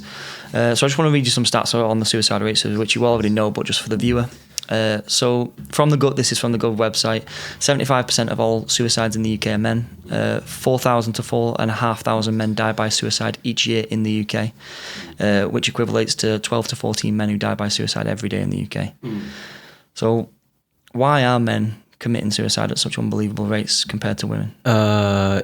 Great question. I mean, if I knew the answer to that, I'd be loving life. But a lot of it we don't know, and the fact that we don't know is an indictment on the problem itself. We don't know because we've spent more money on sausage rolls for Keir Starmer and House of Commons than we have on literally the biggest risk to men's life. So those 4,500 men are worth less than a ham sandwich to the House of Commons. Obviously, I'm being sort of flippant there, but the point is it's not a priority. We don't really care, and we don't know. But yeah, it's about 12 a day. And we've also, although there has been a lot of chat around male suicide, it's definitely been a point of conversation for quite a few years now. People do talk about it more. The government doesn't fund it, but we are talking about it. But last year was the worst year yet this century for male suicide. So for all the chat, the men can talk, men can cry. Like it's not gotten better. It's actually gotten worse. So that's why I'm in favour of a new approach to male suicide, including some of the things we're talking about already, particularly men's groups. But there's 2 parts to the male suicide problem. There's this idea of psychache. Or maybe not, let's rewind, let's not talk about that too much. But there's this idea that people seem to think that male suicide lives in a man's brain. It's some sort of chemical imbalance or pathology or mental illness that I don't think is right. If you actually talk to suicidal men, most of them don't even consider themselves having a mental health problem. But the problem isn't with my brain. The problem is my life is fucked.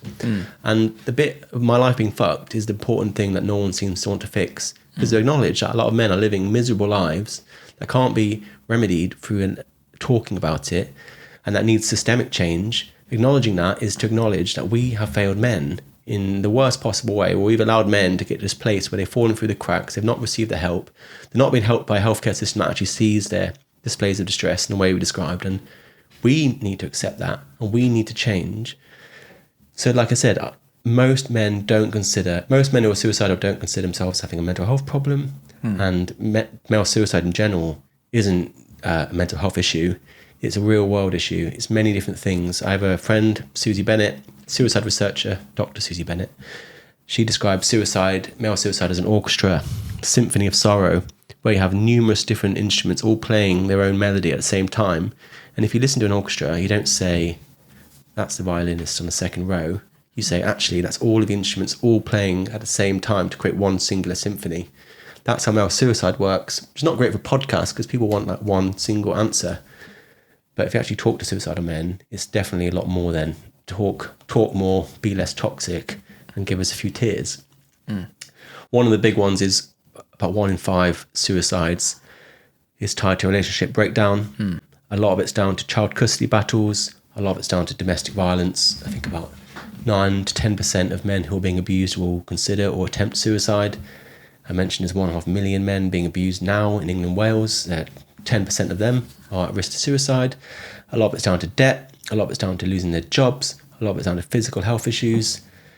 A lot of them are intersecting, like I said, relationship breakdown, child custody, and that sort of stuff. And those are not the amount of fathers I've spoken to who are desperately fighting for a child, a losing battle, being confronted with the fact that they may not see their child ever again, not to mention they're losing their home and their relationship, but mostly their child. That man being in a suicidal state, he is not functioning in a way that's mentally unwell. If anything, he's functioning in a way that makes total fucking sense. Yeah. I'm like, he's losing everything that matters to him. Him thinking about not being here isn't right, and I don't think that he should do that, of course, but it makes sense to me. Like, yeah, your life is fucked. Yeah.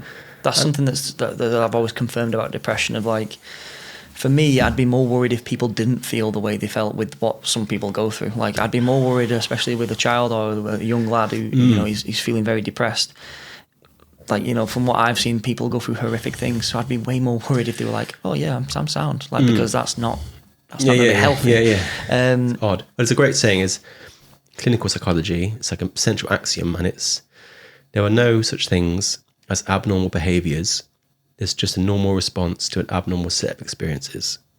So there's no such thing as an abnormal behavior. It's just people responding in a normal way to things that are wrong. Thing, like a man losing his child and his house, and him thinking about ending his own life is not abnormal. It's actually a normal response. But the experiences are abnormal.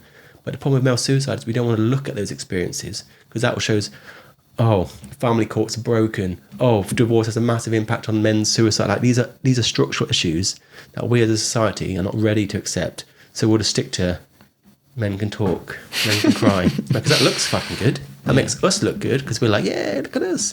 But dealing with the actual structural issues requires a level of bravery that is just beyond most people, and accountability that people don't want to accept, because they don't want to be like, men are the problem. And we're stuck. I literally saw a stat the other day. It was talking about custody battles, and it said that a man usually has to wait on average about a year, sometimes just less, sometimes just more, to even hear whether he's going to have any sort of visitation privileges to the child. Yeah, so sometimes, especially if it's a bad relationship, he might not be able to see his child for a year. If it's a good relationship, let's say best case scenario, he might see that child once a week if the good relation is still there, if it's accessible, if he's got his own house, because I know that plays a big part in it. Yeah, it said the average is 52 weeks. And in many ways it's getting worse. There's been some big changes in family courts now. That's just like, we're taking away the presumption that a father should even be involved in the child's life. Like, previously we had a presumption of equal responsibility. So basically, a couple getting divorced, fighting for child custody, they'd go into family court and the judge has a starting point of, I'm going to presume that both of you are what's beneficial to the child, which is the right thing to do. That's not always true. Sometimes one or both parents are abusive, but generally speaking, both parents are important. They've got rid of that now, and now the father has to fight to prove his worth as a dad. And it's crazy. I remember talking to some fathers now, and they were saying that if you get access to your child every other weekend, that's a win. That's good. That is like more than most fathers get. And it's like, what? I just think, I haven't got a child, but imagine not seeing a child for the whole time, apart from one weekend every 2 weeks, and it's like, that's... Well, no, I remember there's a girl called Pearl. She's a podcaster in America. And Pearl Davis? Pearl Davis, yeah. Oh my God, she's in the UK. Oh, and she invited me onto her podcast. Would you not go on? I had COVID, actually. So. But she always talks about like the whole 50-50 thing, and that she's always trying to push for that. And it's unbelievable. Like she's on a stage talking about it, and she's like, putting different points up against radical feminists who want to have the children and no one else is allowed to see the child. And she's saying, it should be 50-50. And the woman's like, how could it be 50-50? Then they're talking about money. And she's saying she's talking about how men and women should both earn money, go to work, and then provide for the child, look after them both 50-50 of the time. And the woman's like, no, we need to see them most of the time. And then she's like, and then the man needs to subsidise the money and all this sort of stuff. And it's so wild. But what I'm trying to say is how it was received. Of this girl put on clips saying oh my God, the comments were unbelievable. Going against her, just and the majority of them were women. But any guy was just yeah, this sounds good. This sounds good. It's it just seemed that women can't see the point behind. Men want to see the kids. Funnily enough, obviously single parent households are not great.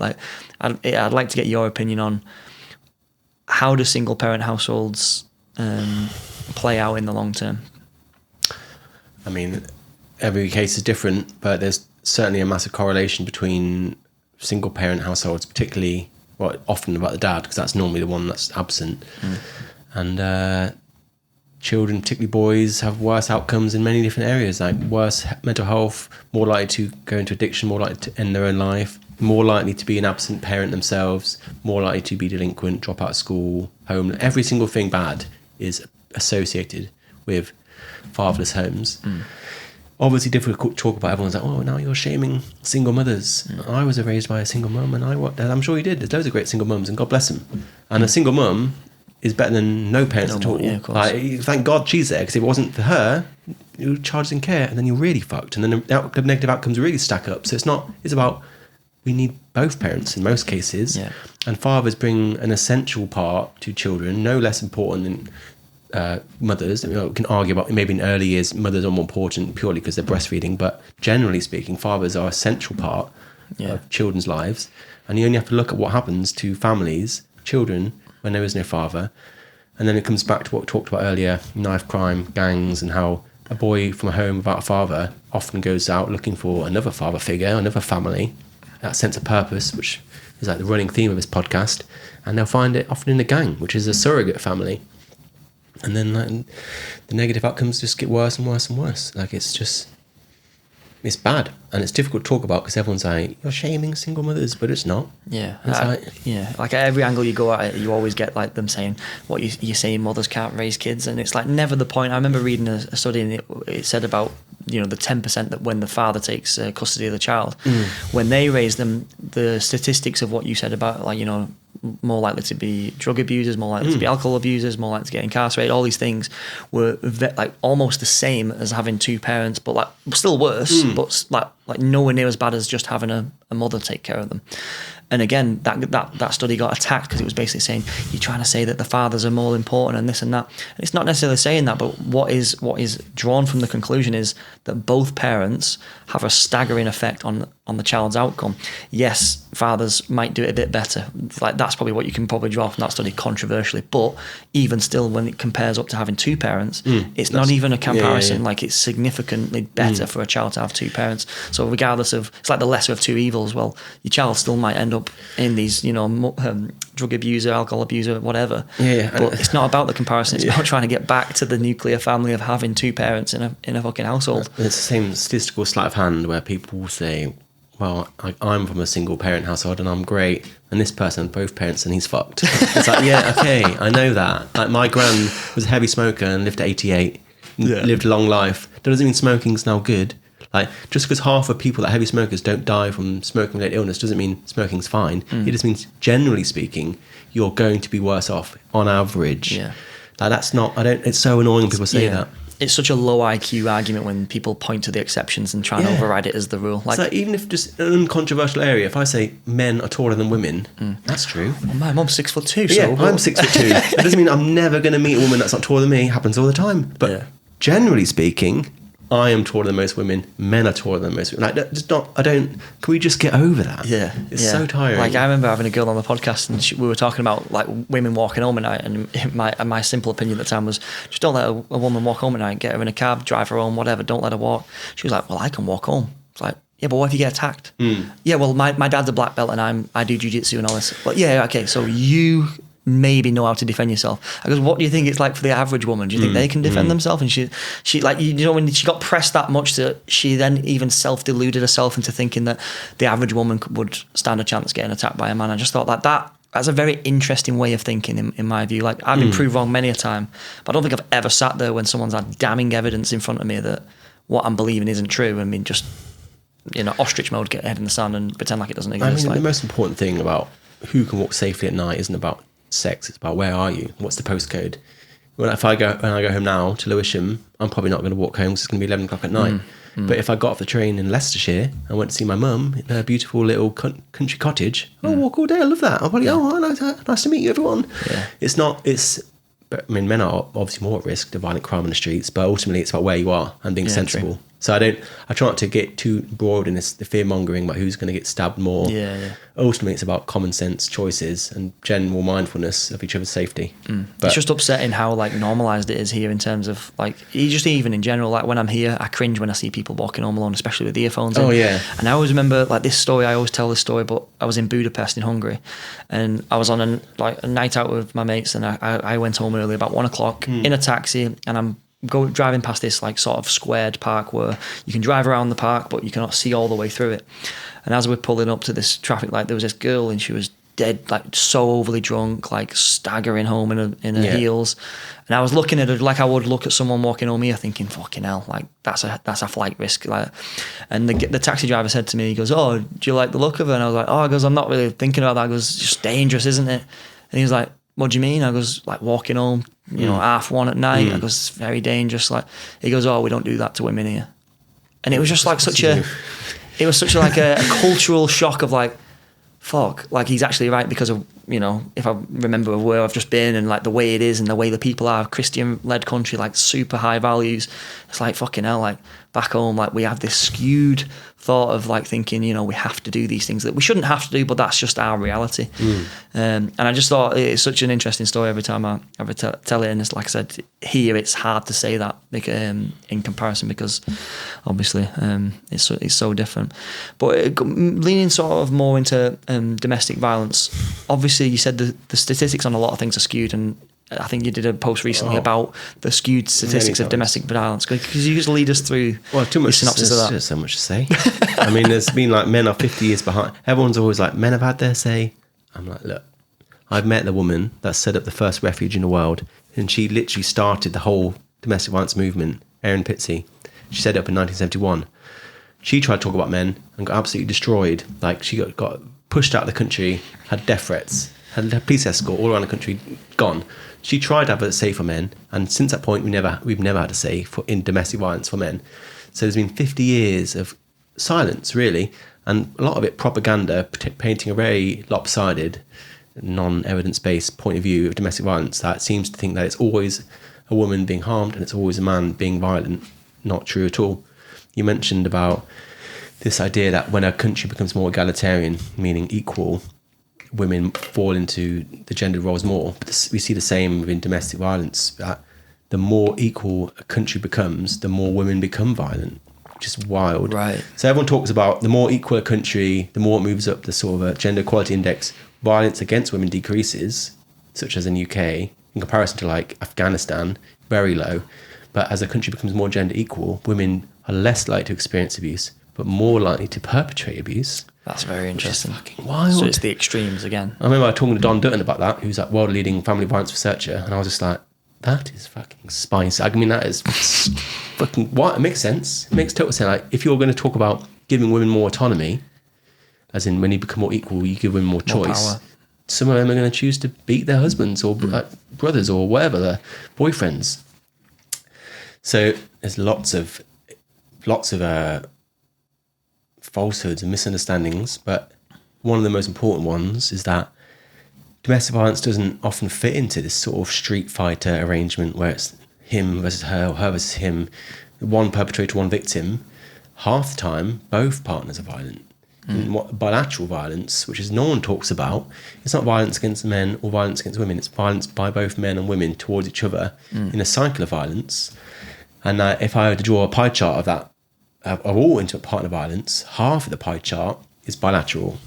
So half of all violence, intimate partner violence, is both partners being violent towards one another. And that's where you see the most injuries, because it escalates. And that's where the women get... That's where women are most of the likely to be hurt, because often they're being violent towards a man, and then he's violent back, and then she's more, and then he's more, and then it's like, a push becomes a shove, and a shove becomes a slap, and then a slap maybe a closed hand fist, and then maybe someone picks up. It gets worse and worse and worse. No one even talks about bilateral violence. The other half of intimate partner violence is unilateral, meaning it's just one partner doing it to one another. And again, like scaling up the controversy of unilaterally violent relationships, 70% is the woman that's violent, 30% is the man. So this male violence, this unilateral male violence, is just 30% of one half of all violence, so 15% overall. And then of that 15%, got a little wedge now, of that 15%, 1/3 of that, so 5%, is considered severe violence. Right. So this trope, which you'll see now, if you Google intimate partner violence, it's going to be a man or a woman. So what you're saying is that happens, but that happens 5% of the time. Yeah. So the average, so if you said domestic violence has occurred, just left it very brief like that to someone, that is what they'd picture. They'd picture the guy against the woman. But what you're saying is that that's less than 5% of the time. Well, 5% severe violence. Severe, right? Okay. So 15% of all intimate partner violence is the man unilaterally violent towards the woman.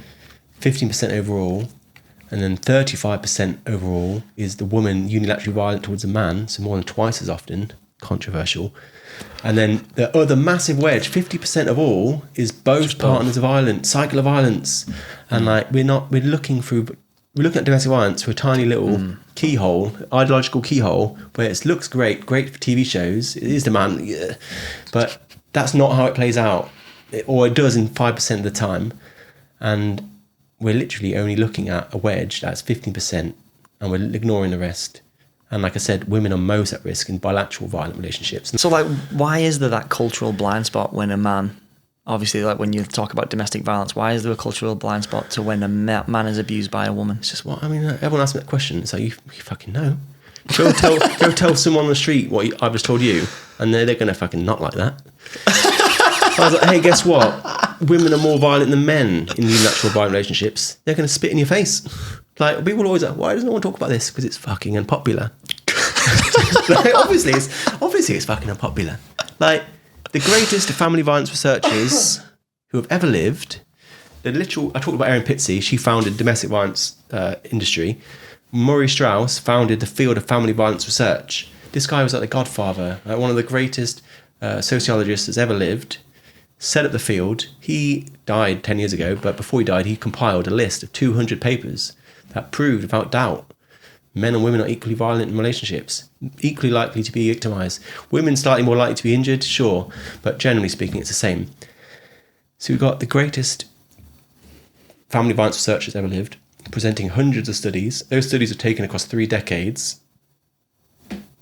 No one gives a shit, no one cares. I can present that data to people every single day, and it's not going to create an awakening because it's not popular.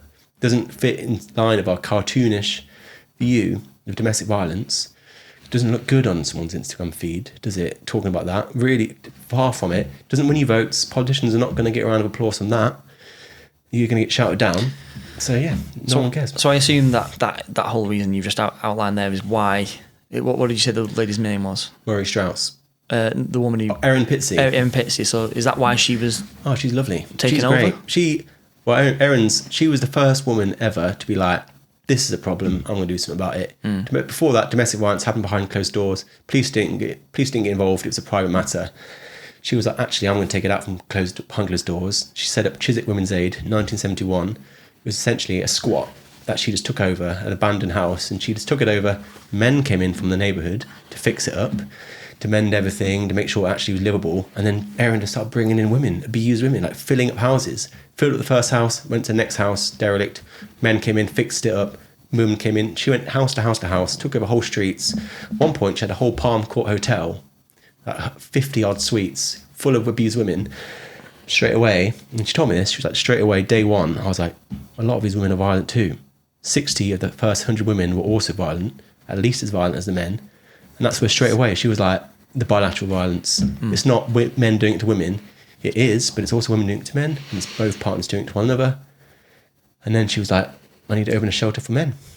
And then that's where it went to shit. That's where she was like, let's do a men's shelter, shall we? And like I said, it's the... We're not fucking doing that. We're not doing it. And there's a lot of the men who were funding her were like, we're not doing that. Putting the checkbooks away. And even the men did it. Yeah, a lot of men, like I said, women are wonderful. Like men and women both like women, which is counterintuitive. And yeah, look, check out Erin Pitsey. And then she was death threats, bomb squad going for a mail, police escort. People heckled her, picketed her. She would be doing a tour of the country, and people were literally way outside shouting at her. Erin Pitsey condones male violence. And here's a woman who would sacrifice her life to protect women. Thousands, the domestic violence industry wouldn't have existed if it wasn't for her. You're crazy to say that. And all she did was say, oh, actually men can be abused too, and in quite large numbers as well.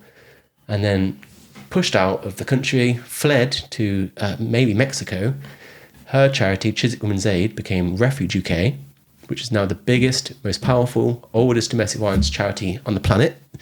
They got nothing, they don't want anything to do with her. Like, she's still the founder, but they do not want to talk about it. So she's blacklisted.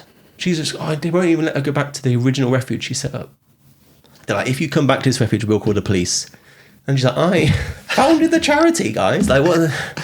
And like, God bless her, salt of the earth, like national hero.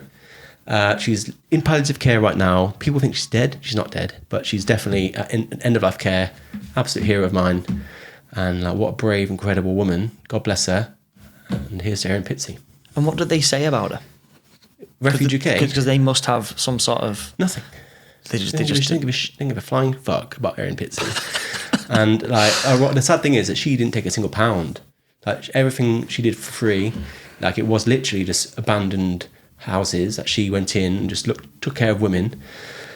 The first woman ever to go to help was someone that she took home and put in her child's bunk bed, called Kathy. And then since she got kicked out, Refuge UK became like a £100 million industry in its own right. Very powerful charity. The new CEO, Sandra Hawley, got paid £100,000 a year. Like, there's money in it. So they want to keep it going. They want to keep this idea going that it's just women. Because if they were like actually 40% on men, I don't think they should lose any money. I think they should be adding money.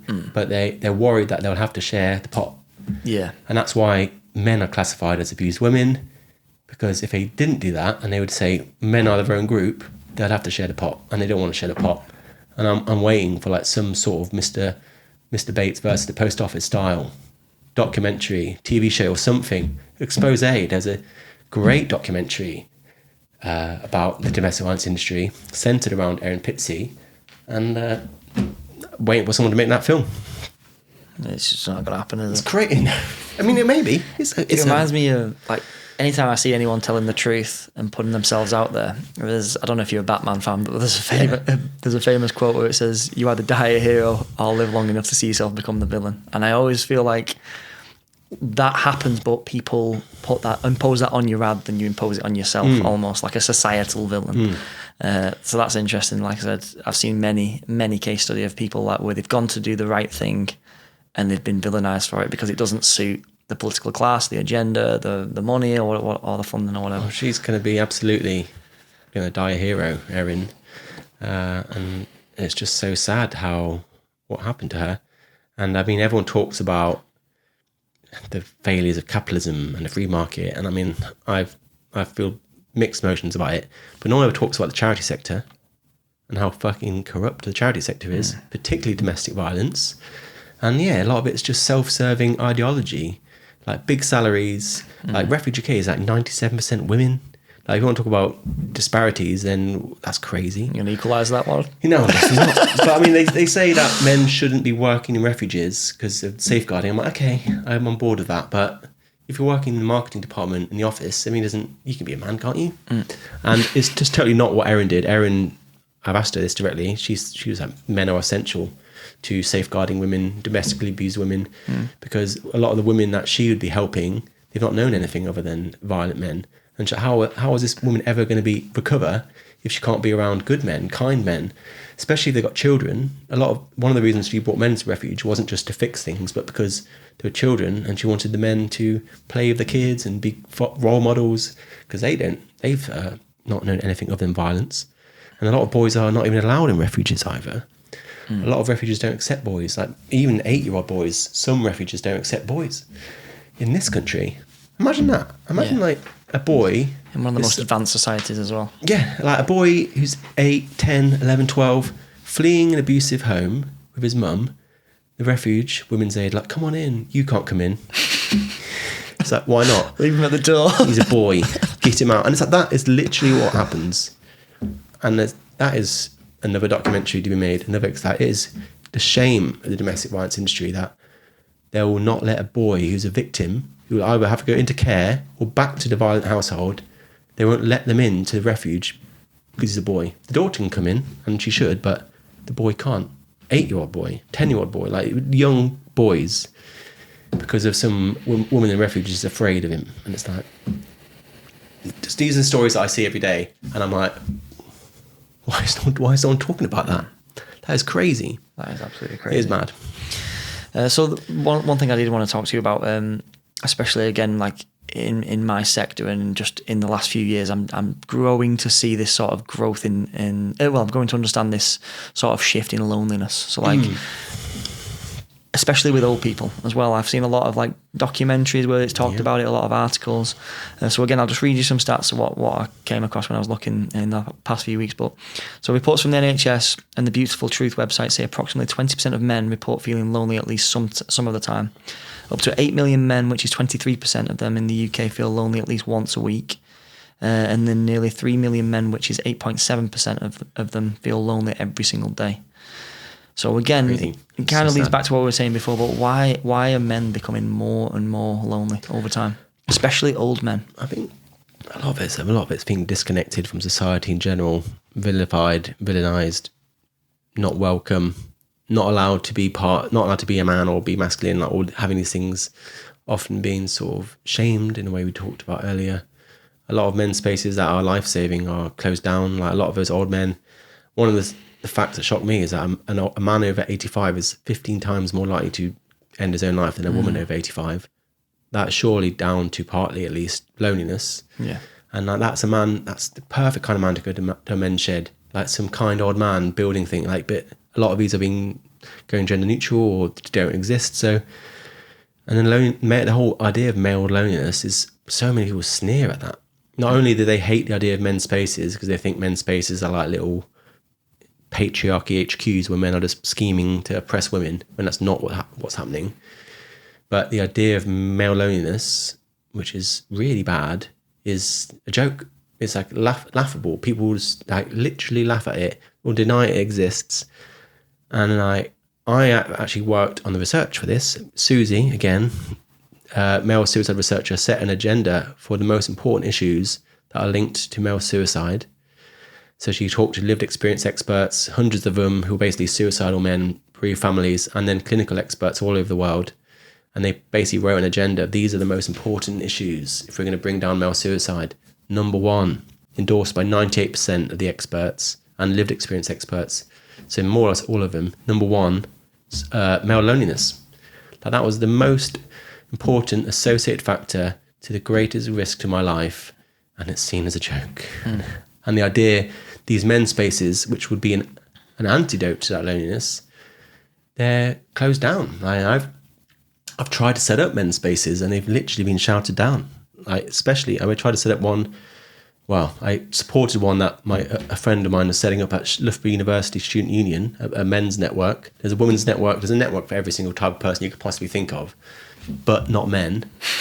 I know a guy who's trying to set up a men's group in a fire service in London, and they're really struggling. And every single group has a network group at the fire service. Like every single one, like disabled black lesbian firefighters group, that exists.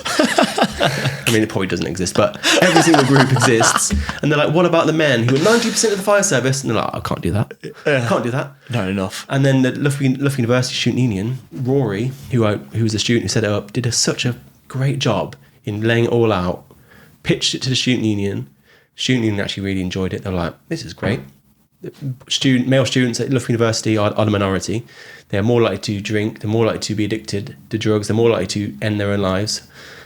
Let's set up a men's network. Common sense. And then they announced it on Instagram, and I saw it happen in real time, and it was just the worst pushback I've ever seen in my life.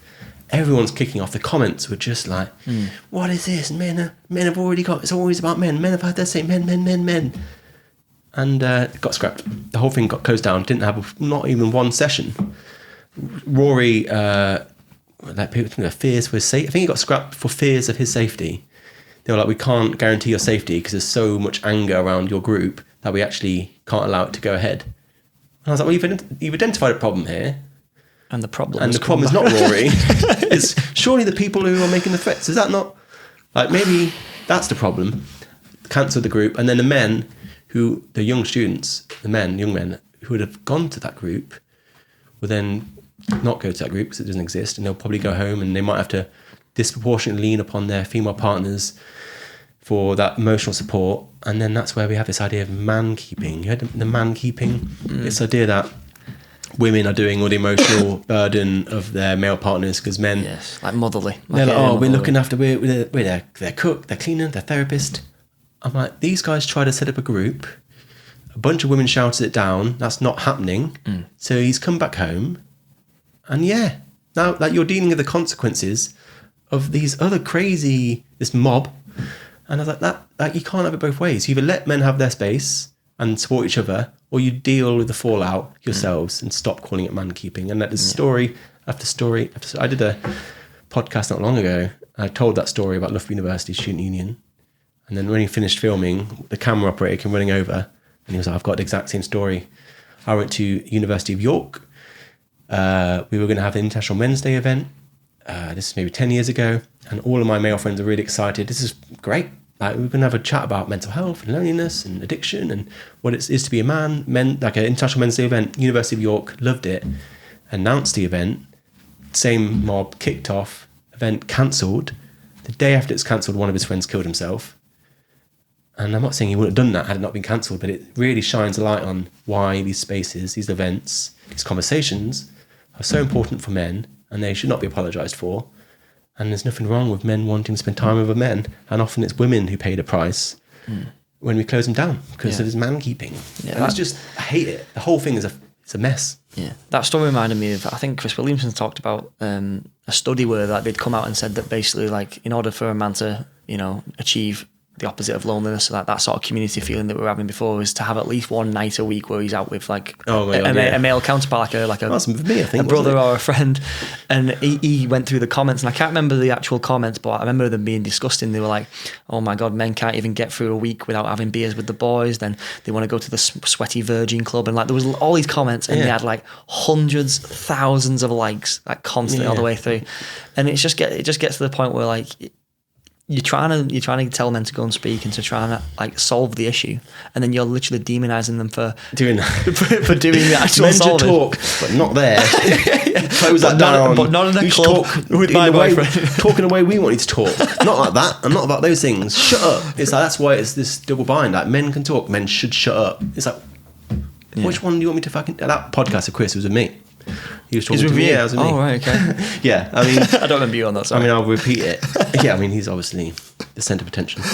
It was a Robin Dunbar study, and it said men need to spend one night a week, maybe 2 nights a week, that was with other men Robin Dunbar, for their mental health. Yeah.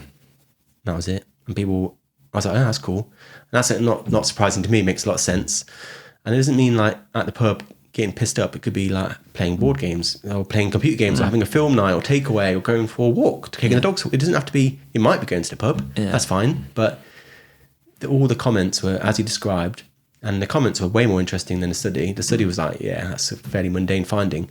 But the amount of anger at the idea of men spending time with other men was off the charts. It was the same, just like the Loughborough University one. It was just a waterfall of angry women, mostly, with the occasional self-hating man being like, yeah, we suck. And it was all like, women should have 7 nights a week, or these are men in shitty relationships, or boo-hoo, what about... And it's like, wild. So like you said, we tell men to talk, and when they set up a space to talk, we shout it down. Yeah. We shout it down. It's unbelievable, isn't it? And there's so many examples of that. It goes on and on and on. One thing I did see from you, and you put me onto this stat, it said 1 in 4 men believe that no one will ever fall in love with them. Another one. And I again, I'd not heard that, and when I heard it, I thought, wow, that is incredible. Like, I've had some bad times in my life. I've had a really good life, but I've had some bad times, and I don't think I've ever had that feeling. I've never got quite that bad where I thought no one will ever love me. But what do you think brings a man to the conclusion that he thinks that no one will ever love him? The same, the comments. Like that was a Equimundo study published last year. I think it also found that about 40% of men had thought about ending their life or self-harm in the past 2 weeks. It's like 40%. 40% or something like that. It was very high. It was like a huge chunk of men were thinking about suicide or self-harm. And then obviously 1 in 4 thought no one's ever going to love them. And then the comments were the same. The comments were like, it should be 4 in 4 men, or boo-hoo, you don't deserve, these are the consequences of your own decision. Everything was just a misandry. Like you said, no one even knows that word. When I type that word into my post, it's always incorrect spelling. InDesign's like, that's not a word. I'm like, it fucking is a word. Did you mean misogyny? yeah, no, literally. It's like, that's not a word. I'm like, it is. Add it. When like Microsoft Word adds that to their spell checker, I'll be like, that's a mini win for me. That's not a joke. No, it's not a word. Like, it's great. There's loads of words that people don't know. I was listening to, I mean, this is a tangent. I was listening to LBC today. They were talking about how women fall through the gaps in the reproductive care and gynecology. So, like, reproductive specialist that looks at women's fertility. And I wanted to call up and be like, I bet none of you can tell me the name of a male reproductive specialist. Do you know what a male reproductive? You've got a gynecologist, so we all know what that is. But half of infertility issues are men, and no one even knows what it's called. Yeah. It's an andrologist. An andrologist. That's a spelling mistake I have as well. heard of them, but even still. And it's like, no one, I'm like, you're all complaining about gynecology not being given enough funding, and maybe it isn't, but I bet none of you know what a male reproductive specialist is even called. But anyway, where were we? Rewind to what were we talking about? So they were saying about the conclusion of why men, think that they won't. That because the comments, think that they won't. The comments are all like endless hate for men. So I put myself in the mind of a man, one of those 1 in 4 men who feel like no one's going to love them, and I think about their journey seeing that post, and they'll see a post and they're like, 1 in 4 men feel like no one's going to love them, and they might be like, a post about me, I feel seen. Someone actually has done the research to look into this, and then they might look at the comments hoping to see some support and love, to be proven wrong, and they're proven right. They're proven right by all of them. All the comments are so, and the upvotes. I mean, people say shitty things all the time, but it was the amount of upvotes. Like, let's get that rate up, girls. Come on, 1,000 upvotes. Yeah. So that's obviously, that's like a microcosm of a massive problem where we sneer and shame and get angry at the idea of men feeling pain or being lonely or don't feel like they're going to be loved. And that's, it's an Instagram post. It's not a massive issue, but that is just one small part of a much bigger problem that is prevalent. Yeah. And that's misandry. Yeah. I'm going to ask Reese to pull up a video because one thing that I'm definitely bad for is I've sort of fed into this idea of saying I love you. So one thing that I've been speaking to a lot of people about, especially the last 5 years or so, is the difficulty behind men saying I love you. And I remember watching this video that Reese will show us in a minute. And I can relate to this in terms of To other men? Yeah, so, well, just like, to other men, or to even like, you know, your mum or your dad or whatever. And it was something that I've given a lot of thought to, and even the more I've thought about it and the more I've tried to look into it, like even me who can reason everything and try and work out, well, why is that? Why is it not like that? I still can't really work out why people can't express that. So why do you, before we watch the video, why do you think that men struggle so much to say just the simple words of I love you, especially to fellow men? I think a lot of I don't know. This is my issue with podcasts is I don't know the answer to a lot of these questions, but I am trying my best. And like I said, the fact that I don't know, it's often because no one knows, because no one's bothering to find out. But I think a lot of the emotions, particularly ones that make you vulnerable, like telling someone you love them, they're off limits to a lot of men, because the way we condition them through a cultural violence towards men, where we don't want to hear that from men. We don't think they deserve to be loved. And I remember, again, Susie told a story on my podcast where it's a true story. And she said she was talking to a man who lost another man to suicide. And one day he got a text message from this man saying, I love you. That's all it said. And he was like, he's never said that to me. He's never said that to me in my entire life. Something awful was happening. And he killed himself. And it was like, what sort of world do we live in where a man feels like he can only say I love you to another man on the moment he's about to end his own life? And then worse, for the man to receive that message, which should be a moment of like tenderness and love, for him to think something awful was happening, I need to go and help this man. And I don't know why that is, but I think a lot of it's down to this cultural violence we place onto men. But that story is horrifying. Yeah. Like, that should be something that people say freely to one another. And like the guy I was talking to, like, he asked me the question and said, when was the last time you even told like one of your family members you love them? Never. And I literally said, the last time was never. Like, I have never told them outright, like, I love you. At least as an adult or a teenager, like, you know, I might have done when I was 3 years old. And I was like, I've never done it. And he was like, well, just go and do it. He goes like, just go and do it. And I remember phoning my mum and dad. I was in a bit of a bad spot. And I remember saying it. And the first thing they asked me was like, Adam, what's up? Like, what's up? Like, and it's crazy. And I've had the conversation on 2 occasions since, in terms of I've had mates reach out and like they'll say like I love you at the end of a conversation, and I said the same thing of like, is everything all right, mate? And I just thought like, how fucked up is this world where like you can't even express how you feel?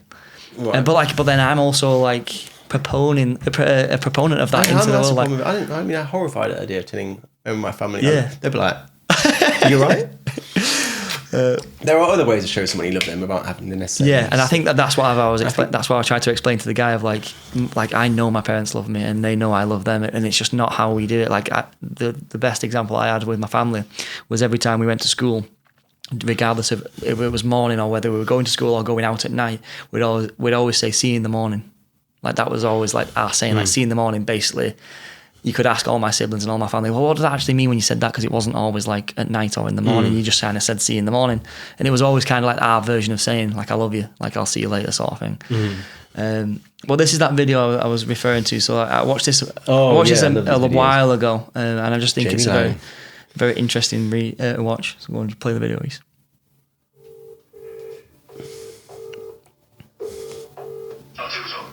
Outdoors. Just doing stepdaddy things. Stepdaddy things. Us. I don't have long to talk, but I just want to say I'm thinking of you so, and I love you, bro. What's wrong? I love you. I love you too, also. You all good? You alright? Yeah. You alright? Just thinking of you. That's all. That's fucked up. Oh. I appreciate that, also. All good. I just want to say I'm thinking of you, bro, and say I love you. So you alright? Yeah. I'm thinking. What's the matter? Nothing's wrong. I literally just called you to say I love you. Yo. You can pause it there. But like, I remember watching that, and then they did a female version of it, and they rang them and said, "Oh, like I had Teresa or whatever, like I love you lots and whatnot." They're like, "Oh yeah, I love you too. Like, when are we going for coffee?" But it just showed the normal embedment of like saying I love you into conversation from women. And by this way, I'm trying to advocate for the women is a lot more of a normal reaction. Whereas that goes on and on and on, and like every single guy who answers that phone call, it's kind of like, are you okay, mate? Like, is everything all right? Like, where are you? Like, they FaceTiming them, trying to see like what they're doing. And I just thought, wow, that it just shows the cultural difference between like showing that vulnerable side to you. And it's like I said, it's something that I've often battled with, especially in the last few years. But I just think it's a very interesting thing. And like I said, I remember watching the podcast, and that experience that Susie said that man had was the exact same experience that I went through myself, and then also had, and like, same with them. He's in crisis. He's in crisis. Something's bad's happening. Oh my God! But that's like the most, like she put it very well. So like you said, of like the time when you should take that as like a real term of endearment and like an honor to receive that. Immediately you're thinking the worst. They're going to kill themselves. They're going to kill themselves, or like something bad is happening. And I think it's such a shame. It reminds me of a similar meme where it was like, I remember reading a thread on Reddit that was asking men, what would you do if someone bought you a bunch of flowers, and what would you think? And like 90% of them were like, I'm being pranked. There's something's going on here. What's going on? Who's sitting camera somewhere? And it was like, give a man a bunch of flowers, and for him to think this is a joke, that's pretty horrendous. Yeah, I love flowers. Yeah. I buy flowers all the time. But the fact that men would feel the butt of a joke for just a fairly benign act of love is, again, the same problem. Yeah. I've seen similar videos when they go into public and they'll just hand people like notes or hand them flowers and stuff like that, and it's the same reaction. It's like, oh my God, like it's such a, the one where it's like a guy with his girlfriend sat on a park bench, and the guy comes over with a bunch of flowers, and then the woman's like, oh, thanks, and he's like, no, it's for him. I've not seen that. And he's like, fucking wants to like burst into tears. He was like, no, I've never had a fucking bunch of flowers. And it's how you get, it's just a little insight into what it's like to be a man often. I mean, I really valued lockdown, which feels like a lifetime ago, but people always ask, like women ask, what was it like to be a man? What does it feel like to be a man? And I feel like we all had a little glimpse into what it feels like to be a man when it was lockdown. And everyone was like really standoffish. Everyone was distant. You'd cross the road to avoid someone. You go to a supermarket, you reach for a loaf of bread, someone steps back. Like you're literally masking your emotions. And like that feeling of unease and fear and distance we all had for lockdown is something that men live in permanently. That's a very good point. And I was like, that was really useful for me. I was like, this is what it feels like to be a man. Like, yeah, it's lockdown, but I've been living this life for 30 years. I've never thought of it like that, but that is... I think, and then I always think it's often that women have the opposite experience, where they constantly have the spotlight of society shining down onto them. They're constantly inundated with kind words to the point of like, they're shouted at through fucking band windows, oh, I love you looking fit. But men will go years without getting complimented. Men will literally go years and years without anything nice being said about them. But to the point of like, oh, you look nice today. They'll be like, what's going on? You're pranking me again. And it's like, it's so frustrating that men and women live opposite experiences. Neither of them are ideal, far from it. And yet they can't understand what it's like, because the idea of someone complimenting a man, they fucking love that. Yeah. But the idea of a woman just having a bit of peace and quiet, they would love that too. Yeah. And I don't think women understand what it's like to have nothing positive said about you by anyone. No one smiles at you, no one says you look great, you're a ghost. But there's advantages to being a ghost, so you get left alone. And I don't think men understand what it's like to be constantly yelled at and heckled, catcalled. My girlfriend will get catcalled every single fucking day. Yeah. Like, doesn't matter what she wears. She'll wear a hoodie, like literally like this, like tiny little South Park Kenny, and she'll get catcalled. I'm like, how do you know? She is hot, but it's all hidden away. Like, how have you figured it out? And she'll go into shops. She'll go into shops to hide. And I'm like, this never happens when I'm around. Obviously not. And I've never experienced that. And obviously I can't relate, because I get the opposite. No one looks at me at all. No one smiles at me. Everyone seems afraid. Yeah. So it's a bit, I described it once as, it's a bit like someone's drowning in the ocean, trying to talk to someone in the middle of a desert, desperate for water. And both of them are bad, and neither side can understand the other. The middle ground. That we don't understand. So that's why it's important to talk. I've got a case study that we'll talk about a little bit that perfectly summarises what you just said there. But it reminds me of conversations I've had in the past when I've had the panels of girls on. They would always not understand at all, like the sort of loneliness is obviously pushing it for me as like the life I live. But even still, like you're saying about, like, you almost do walk around as a ghost as a guy. Like I was saying about, like, like opportunity that men have in dating and whatnot, and saying, like, I said I can count on one hand how many times I've been approached by a girl, and I can also count on one hand how many DMs I've received. And she was like, you know, I'm an average looking guy. And she was like, no, that's bullshit. I goes, like, that's just the honest truth. And then I said, what about you, Reese? And Reese is similar. I goes, same. you could go into town now and you could be approached multiple times. You'd be asked for your number. You could go into your DMs, into your requested, and there'd be, especially good looking girls who are probably quite high profile, 50, hundreds messages. And I'm like, that is not, I goes, I could go into my requested now and it'll just be some fucking girl saying that she has a Snapchat or something like that. It's just like a bot. And they just couldn't comprehend like the opportunity that is the differential between men and women. I mean, I struggled to even count on one hand. I probably count on 2 fingers how much time a woman has actually approached me, and every time I've just been like, it stays with me. Like, I was like, wow. Yes. Go on. I was on the train once, and then I remember standing on a platform for my friend who was also on the train, and then some woman walked past me and was, oh, you dropped this slip of paper. I was like, what? Like, fuck, what's that? I was like, that's not mine. And she'd gone and opened it, boom, phone number. I was like, this. I remember it. Don't have it for us. And I was like, wow, that is fucking slick. Yeah. Like I said exactly that. I said, like, guys getting approached or even getting DM'd because it's very memorable. Unless you're like a really high status footballer or something, like you're getting, well, obviously they're the extremities, but I goes, like, guys will remember that. Like I said, I've probably been approached 5 times by girls and I remember every single one of them because I know that it's 5 because I remember them so vividly. But then obviously women were like, leave me the fuck alone. Yeah, like they have 100. Leave me the fuck alone. It's been 5 times in 5 minutes. Fuck off. And that sounds horrible too. But it's like the same with online dating. I'm not on the apps anymore. I definitely have been. I remember sitting down with my old flatmate who was, no kind way to say it, but I was just objectively better looking than she was. And I was like, let's sense it to her. But I was like, let's just put both our phones down on the table. I'm going to do 20 right swipes, whichever one is the thumbs up. You do 20 right swipes and we'll see, we'll do a little test. And I knew the answer. It was going to be 0 for me. I could do 100 and it'd be 0. I literally, it would be 0, 0 every single time. But she would get like 15 matches. And it's wild. Yeah. I used to do the exact same experiment when I was at uni. I remember being in my master's year, it was COVID. And there was a bunch of girls and they were quite pretty girls as well. And I said, like, you know, obviously you guys are objectively probably better looking than me. But they said that I was quite a decent looking guy. I goes, well, let's see how easy it is. And we did the same exact thing. And that was when Tinder was free. So like you could just go. Yeah. So we went through and I think I got like 2 in probably 100 swipes. Yeah. One of them, literally, it took her about 20 to not get one. It was like match, and then it like went on and on and on, and even like the average looking girl got like you said, probably similar to what you just said, like 15 matches out of 100 or something stupid like that.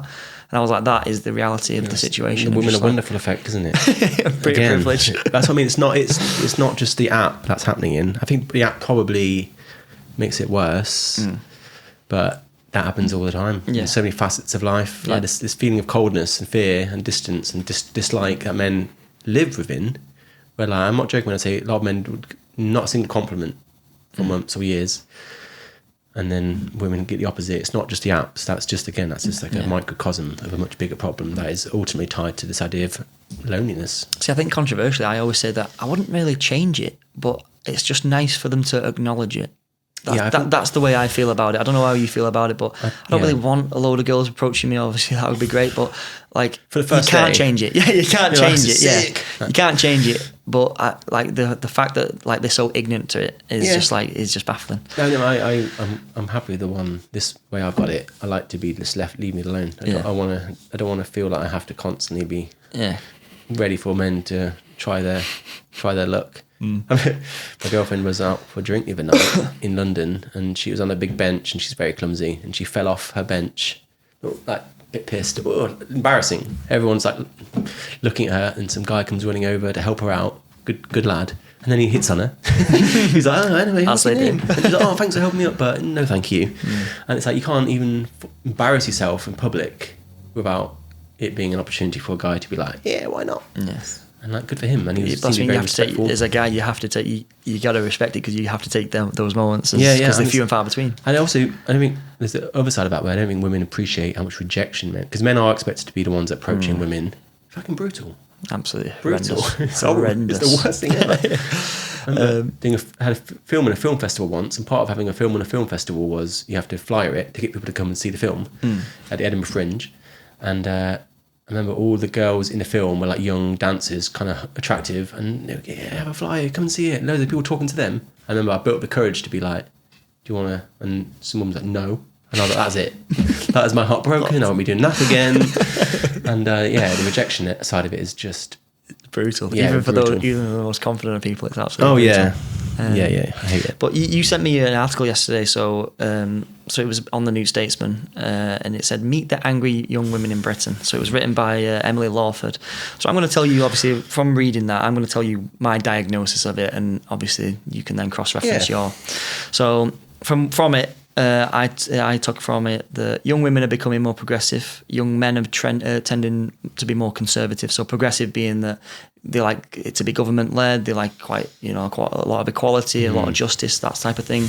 Whereas conservative Equality men for them. Equality for them, Not on, for them. on their Not terms. for the men. And whereas conservative is more like a traditional mindset of like gender roles, etc. They say that men don't understand them. Men aren't emotionally intelligent enough. Women feel like they don't need men anymore. So this financial independence, that sort of changed everything. Relationships are now optional, so not necessary if no immediate improvement to life. They'd rather stay single. So unless someone was to come in and immediately improve their life, they would rather just not have it and rather than build something. Wouldn't have any friends of different political opinion. Yes, that was also a big one. Yeah, Like, I think it was none of 40% of women said that if someone else didn't have the same political opinion as them, they wouldn't date them. I thought it was none of the women would do that. I think it was 40% wouldn't have a friend. But in terms of dating, they were like, no way. Yeah, whereas for men, it was like the opposite. They were like, I'm not too bothered. So I think this. I agree. I also agree. Social media is amplifying everything. So the men and trash narratives, we talked about examples such as the Sabrina Carpenter one before. So the underlying themes I took from it. So there's like sort of a broken trust between men and women, different worldviews forming at a young age, both sides feeling misunderstood and wronged. The rise of what she called heteropessimism. So in this case, it was like where women still want love, but they accept that there's always going to be disappointment. So I guess the overarching conclusion I took from it was that women aren't rejecting relationships, they're rejecting the type of men and the dynamics that they're currently seeing. So what was your take from it? I guess the question is, are young men and women like just fundamentally incompatible?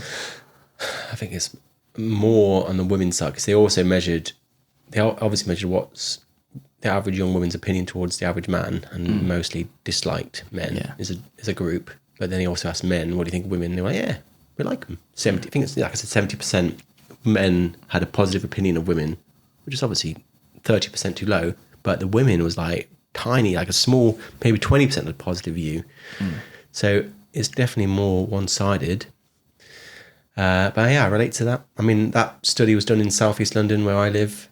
They were describing the women, and I was like, I know them well, and they fucking do hate men. I was talking to someone who lives in Manchester. He's like, young feminist women on like that. I'm like, listen, you live in a different part of the country to me. Like, this is classic cookie cutter style of young, angry feminism. Yeah. And especially on the left. And I just don't understand.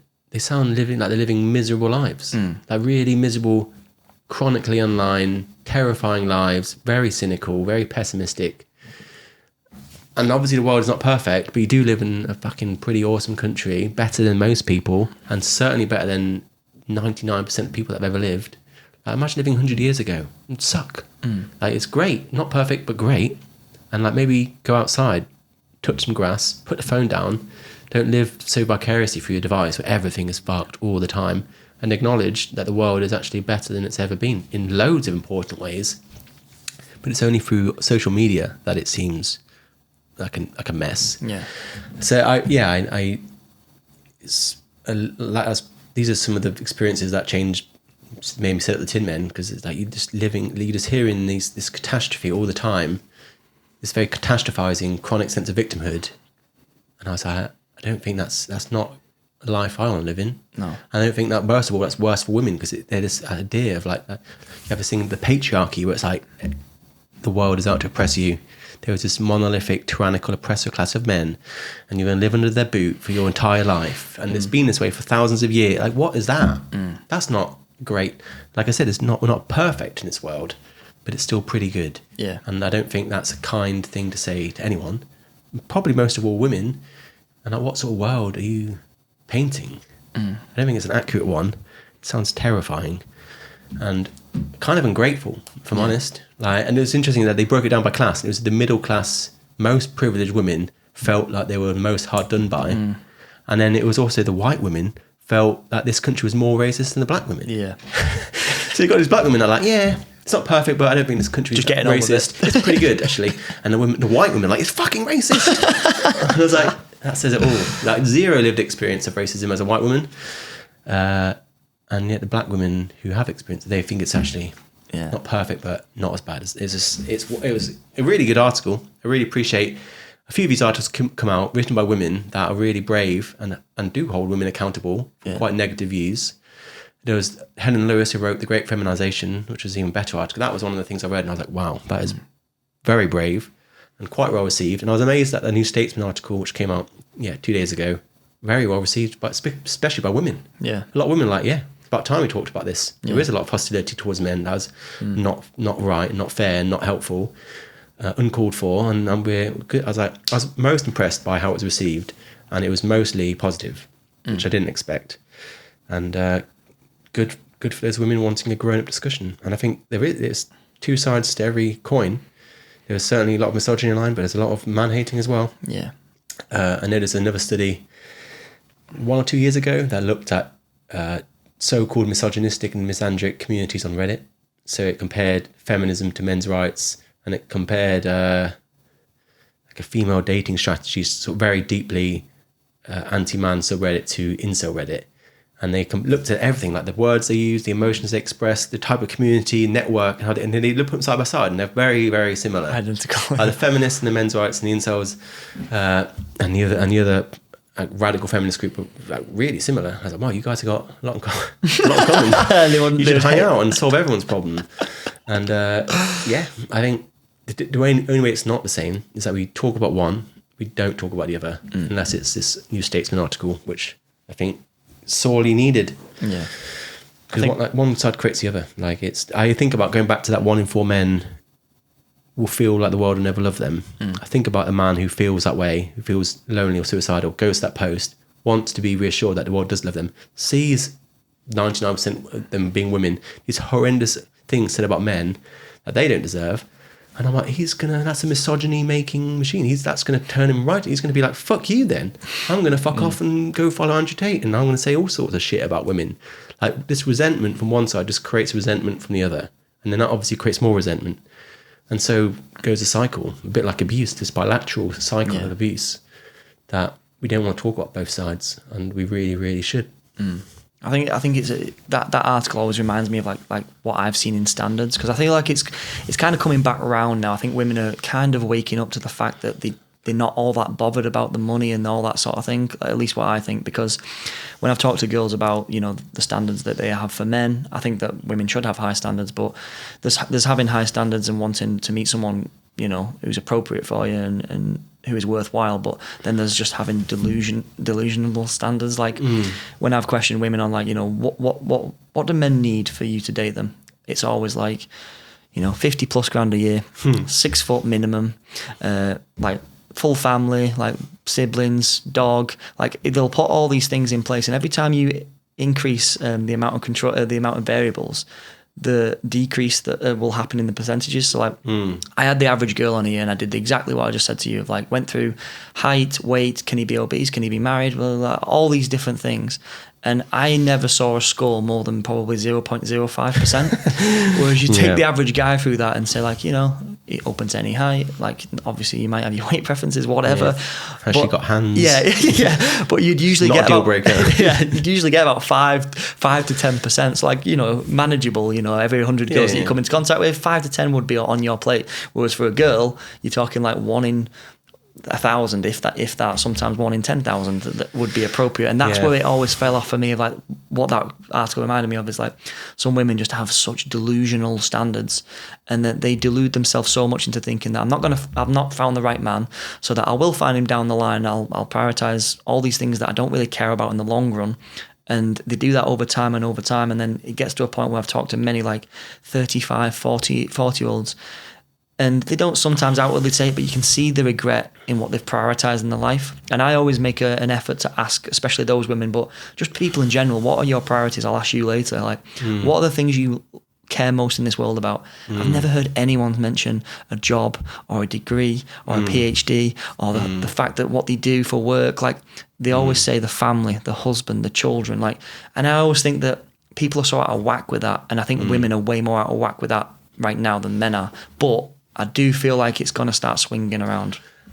Yeah, people will learn that the hard way when that generation of boss bitch CEO queens are going to get to that 40, 50 and be like, I am the CEO now, and I'm kind of miserable. And I'm going to go home to an empty house. And meanwhile, the men and women who didn't make my choices are going to have happy families and stuff like that. I mean, I learned that lesson from my dad when he was alive. Like, he was a very successful psychologist. I travelled the world talking to big events, like really well-known expert in his field, all over TV and the radio, did amazing things. Never saw him because he was always out there providing, travelling, like literally always leaving. I just remember him always leaving. And he was a great dad, did that for me. But it meant that when he retired, that so much of his purpose and also his friendship groups and time was built into his career, which was essentially over now. He's retired. And he was a very lonely man. And my mum's since retired. And she spent a lot of her... she had a successful career too. But she obviously took time off to raise my sister and I for a few years. And during that time, she built a huge network of other mums in the neighbourhood doing her quilting and all that sort of stuff, like literally outside school gates chatting to them. And when she retired into like a network of wholesome older ladies who wanted to do card games and go and walk and like be there. And it was just like a side by side. Like, this is my dad. He sacrificed everything for his career, and now he's paying for the price of it during retirement. Mum sacrificed to raise children. She sacrificed her career partly to raise kids, and I appreciate that just as much. But that's paying dividends now because not only does she have more friends, but I had a much better relationship with my mum and I know her more, and like I spend more time with her mostly. And I think people appreciate the sacrifices that many fathers make, mostly my dad as well, and they pay the price of that in retirement. And like we don't give them the credit, like we talked about earlier. Like, you turn on the tap, no one appreciates the water or the electricity, but it's often the father paying his bills, making that possible. No one like turns on the fucking light. Hey, Dad, thanks for the light. Really appreciate this book I'm reading. Yeah. But you more likely appreciate a dinner your mum cooked. Yeah. So it's interesting, and it's sad that we don't appreciate fathers, and then we often paint the opposite. Yeah. And it's just, again, loneliness. Like, a lot of men's worth and network and friendship groups are built into their career, which is finite. And it's sad. That's why I think the suicide rate, like I said, is really high in older men. No one ever talks about it. Everyone thinks suicide's a young man's game, and it is in many ways, but it's still a big problem in the older men too. Yeah, I think the way you explained it when I was watching one of your videos, you said that obviously suicide is the biggest killer for men of 50 younger, but the problem is it doesn't necessarily disappear. It's just that the other forms of death catch up. So like, it's kind of hidden in a smokescreen of, other types of other forms of fatalities, but it's still very much prevalent. As you said before, was it 18 times the rate or 15 times the rate than 85-year-olds have? Wild. It's like 1,500, 15,000? No, 1,500% higher chance of suicide. 15 times, yeah. Well, that's just that's not. Yeah, not right. Sad. One thing I wanted to ask you about. So, have you ever heard of Norah Vincent? Yeah, the woman who changed. Yeah, so like lesbian feminist. So yeah, like I think this. Obviously, I came onto this a few years ago, but I feel like this paints the picture that I guess summarizes the conversation we're having. So just for those that don't know, so Norah Vincent, she was author of a book called The Self-Made Man. So she disguised herself as a man named Ned for around 18 months and fully immersed herself in male life to prove men had it easier. So she discovered emotional isolation, pressure to perform, dating struggles and constant rejection, lack of support systems. She then wrote a whole chapter on the psychological toll that it took on her. She reported losing a sense of identity. The constant performance led to emotional exhaustion. She experienced a mental health breakdown during the experiment. At one point, she even admitted herself into a psychiatric hospital. In her later life, after writing the book Self-Made Man, Vincent had ongoing battles with depression, chronic mental health issues, a sense that the experiment had fundamentally altered her. And then she tragically committed suicide and was quoted saying before her death, "Being a man meant there was a kind of loneliness that is hard to explain unless you live it." So like, I remember hearing that a few years ago, and then I've never actually read the book, but I've seen a lot of extracts from it. And not to blow smoke up men's ass, but it was bang on. Yeah. What was your experience of that? Well, I haven't read I mean, I know of Norah Vincent, and I've seen her, saw her on TV often, and I'm amazed how honest she was. I remember seeing her being interviewed, and the host was like, "Do women know what it's like to be a man?" And she's like, "No idea, no idea." It's a bit like what we said, where if you're drowning in the ocean, you don't know what it's like to be thirsty for water in the middle of the desert, and we don't know what it's like to be a woman. But it was amazing, like seeing her live as a man, and a really unconvincing man. Like when I was like, "You," I would be like, "You're not a man." Like, it was just like classic caricature of cosplaying a man, but it seemed to work in a way, and she just really suffered. I don't know if her suicide is so directly tied to the experiment. I know some people say it is and some people say it isn't, but obviously deeply troubled during and afterwards, and she did definitely stop the experiment ahead of schedule because it was just so shit. And I think she just felt very lonely, isolated. Didn't the whole "I love you" thing, she couldn't do that. She couldn't read that. This whole tactile platonic relationship that women have with one another didn't seem to exist in her male friendship groups. And it's what I learned from that is how it's so important. I mean, it's not really feasible for us to dress up as the opposite sex and live a life, but we can listen to the opposite sex. We can sit down and listen to what it's like to be a woman, and women can sit down and listen to what it's like to be a man, and like deeply empathize with those experiences, and just start from a basis of I don't know what it's like at all to live as a woman. And she learnt the hard way, and it's sad. It was crazy how she went dignitas, I think, to kill herself. Like, I didn't. Oh, it was a self euthanasia. Yeah, I was like, it's wild that you can do that. Like, for mental health issues, another story to talk about. But really sad. You can watch there's great clips on YouTube of her like walking around bowling alleys. Trying it on. I think the most heartbreaking part of it was the videos. Like before, she was very arrogant, very cocky. She was like, not necessarily saying men had it easy, but she was like, I'm going to prove this, I'm going to prove that, and she had all the hypotheses that you actually look at in the book. I remember seeing the extracts. They were literally inverted. Like everyone saying like, women have it like this, men have it like this, women have it like this, men have it like this.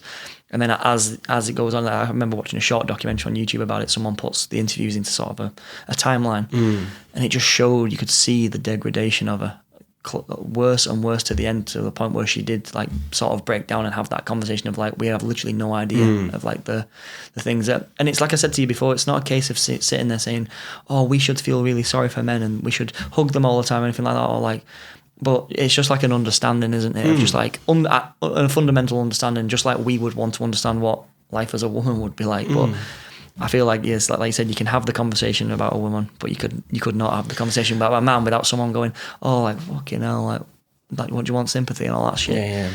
So it's a strange one. I mean, I've read similar stories of like women that dress as men for the same reasons, and they'll be like stopped for speeding more by police and much less likely to be given let off and stuff like that. And it's like a fundamentally different experience, a bit like what I said about the code, where people are more afraid of you and more cautious, and like that does impact you.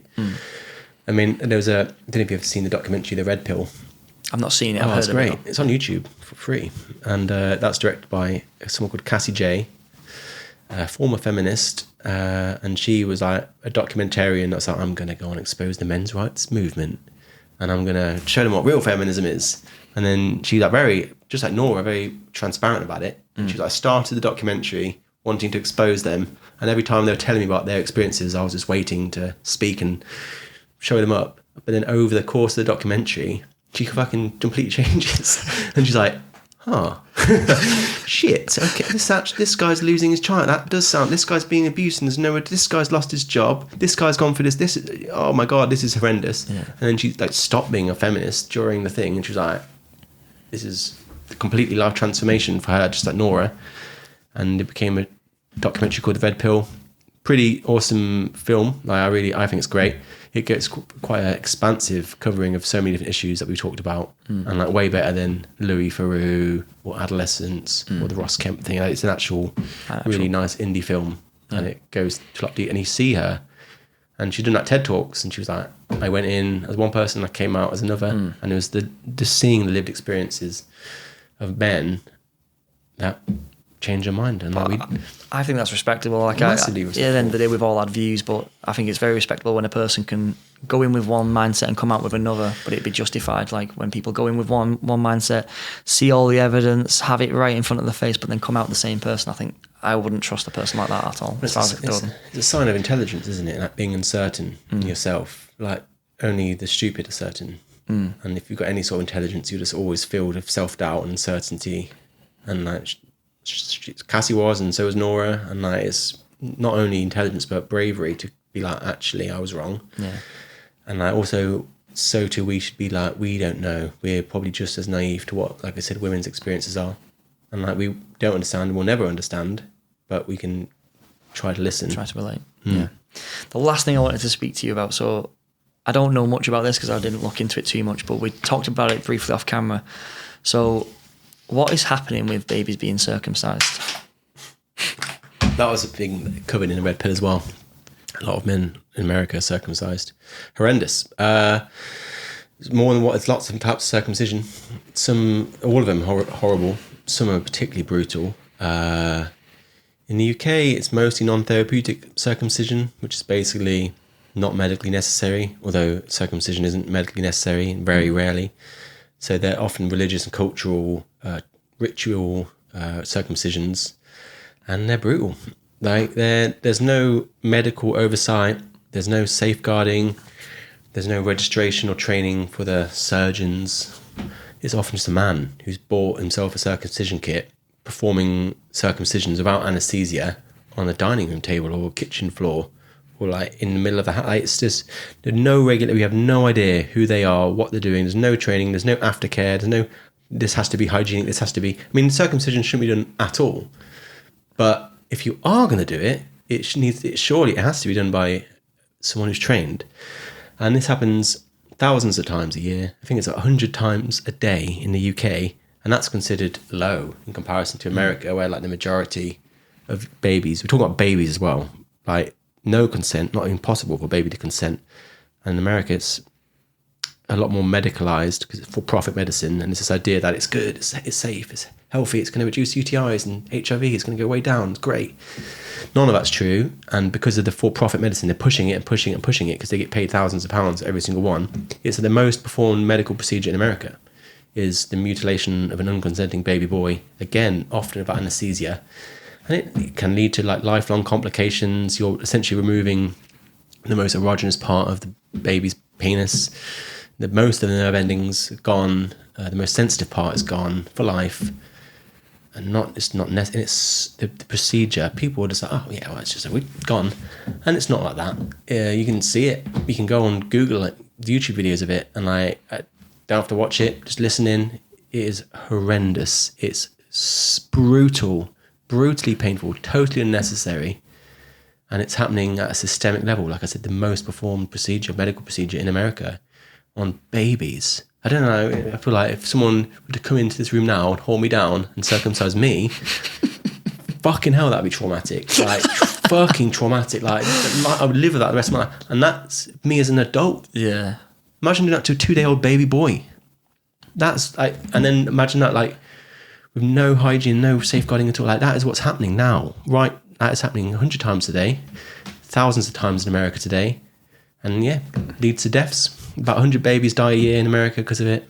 Baby died in the UK in January, and I mean the Crown Prosecution Service came out and they were like, we're gonna classify circumcision as potential child abuse, which came out of nowhere, and I was like, that's exactly what it is. Well done. And then they wound it back, and a lot of religious protesting, I would say, kickback. Not naming any names, and kicked back, and they were like, oh no, we're not going to call it that. We're going to call it potentially harmful. And yeah, it's one of those things. The circumcision of baby boys is one of those really important issues because it highlights such a massive double standard in how we protect girls and how we don't protect boys. And to operate on a girl's genitals at any age, in any capacity, even just a tiny little prick is rightly illegal, completely universally legal in every single circumstance, no questions asked, which is correct. But there are no laws regulating or banning or limiting circumcision anywhere in the whole world for boys. So and it happens. And then America and the UK is relatively sophisticated. Some countries it's like barbaric, in South Africa and Philippines. A lot of the vast majority of Islamic world are it's just Rooney Day if you look into that, and it's just how is it possible? Like it's in the UK, an adult woman who consensually has her labia pierced is considered a victim of FGM. It's like, okay, maybe she was coerced into it, but a baby boy who's held down and just has his foreskin sliced off by someone that's not even a medical professional, he's not considered a victim. That's a perfectly legal procedure. That's where we've arrived. And like everything we've talked about, it's just a useful view to look at how we have just different views of women and men, girls and boys, and we don't protect boys and men. And we teach them a lesson from the earliest possible time in life, the first few days of life. Like, here's a lesson for you, and we're going to invade your bodily autonomy, and we're going to take away your bodily integrity, and nothing's going to come from it. And yeah, it's just wild. And obviously, you talk about it, you get called all sorts of anti-Islamophobic, anti-Semitic, blah, blah, blah, blah, blah. In the UK, it's overwhelmingly tied to religion, and they think that's their right to religious freedom, practice religion. And I was like, no religion entitles you to abuse a child. Certainly not your own child. So whilst I respect your religion, nothing supersedes human rights. That's sacrosanct. That's number one priority. And the CPS, Crown Prosecution Service, does not feel the same way. What was the specific format that you mentioned before? You gave it a specific name. Format? Format in terms of... Oh, format of the type of circumcision. You said about this, like suction was required or something? Okay, yeah, let's go right into the controversy. Yeah, there's a type of religious Jewish circumcision called metzitza b'peh. Probably pronounced that wrong. Prevalent in New York City. There's about 3,000 to 4,000 of these procedures performed every year in New York. And essentially the moil, who is the Jewish practitioner, not medically trained, he not only will circumcise the baby, but then he will apply oral suction, which is what metzitza b'peh means. And he basically, as described, places his mouth on the open, recently circumcised wound of the baby and provides suction to draw blood through the wound. And so it's clearly not enough to mutilate a baby. You've now got to orally rape him. And that happens thousands of times in New York. I remember same flatmate I used to live with, who did the Tinder thing with, she was Jewish and a feminist. And I was just like telling her about that, and she's like, yeah, that's nothing, it's not sexual though. I was like, how is it not fucking sexual? You're putting your mouth on the baby's dick. Like, what I'm sorry, what are you fucking talking about? Like, just imagine anything even remotely close to that to girls. Horrifying. And like, just fucking wild. And that sort of shit happens all the time. So many wild religious circumcisions, particularly in developing world. It gets to a point like, I'm very rarely surprised when I hear shit, but when I heard that is absolutely ridiculous. And then you also elaborated and said that the baby's foreskins were used for beauty products. Is that right? Yeah. Fucking hell. Save us to this. At least we're going to get cancelled. It's get cancelled at the end of the podcast. Who else get cancelled? Well, yeah, there's a skin cream in America that's used by rich celebrity women that is made of cloned baby foreskins from South Korea. I mean, it's not like they're mincing up foreskins and putting it into a bottle.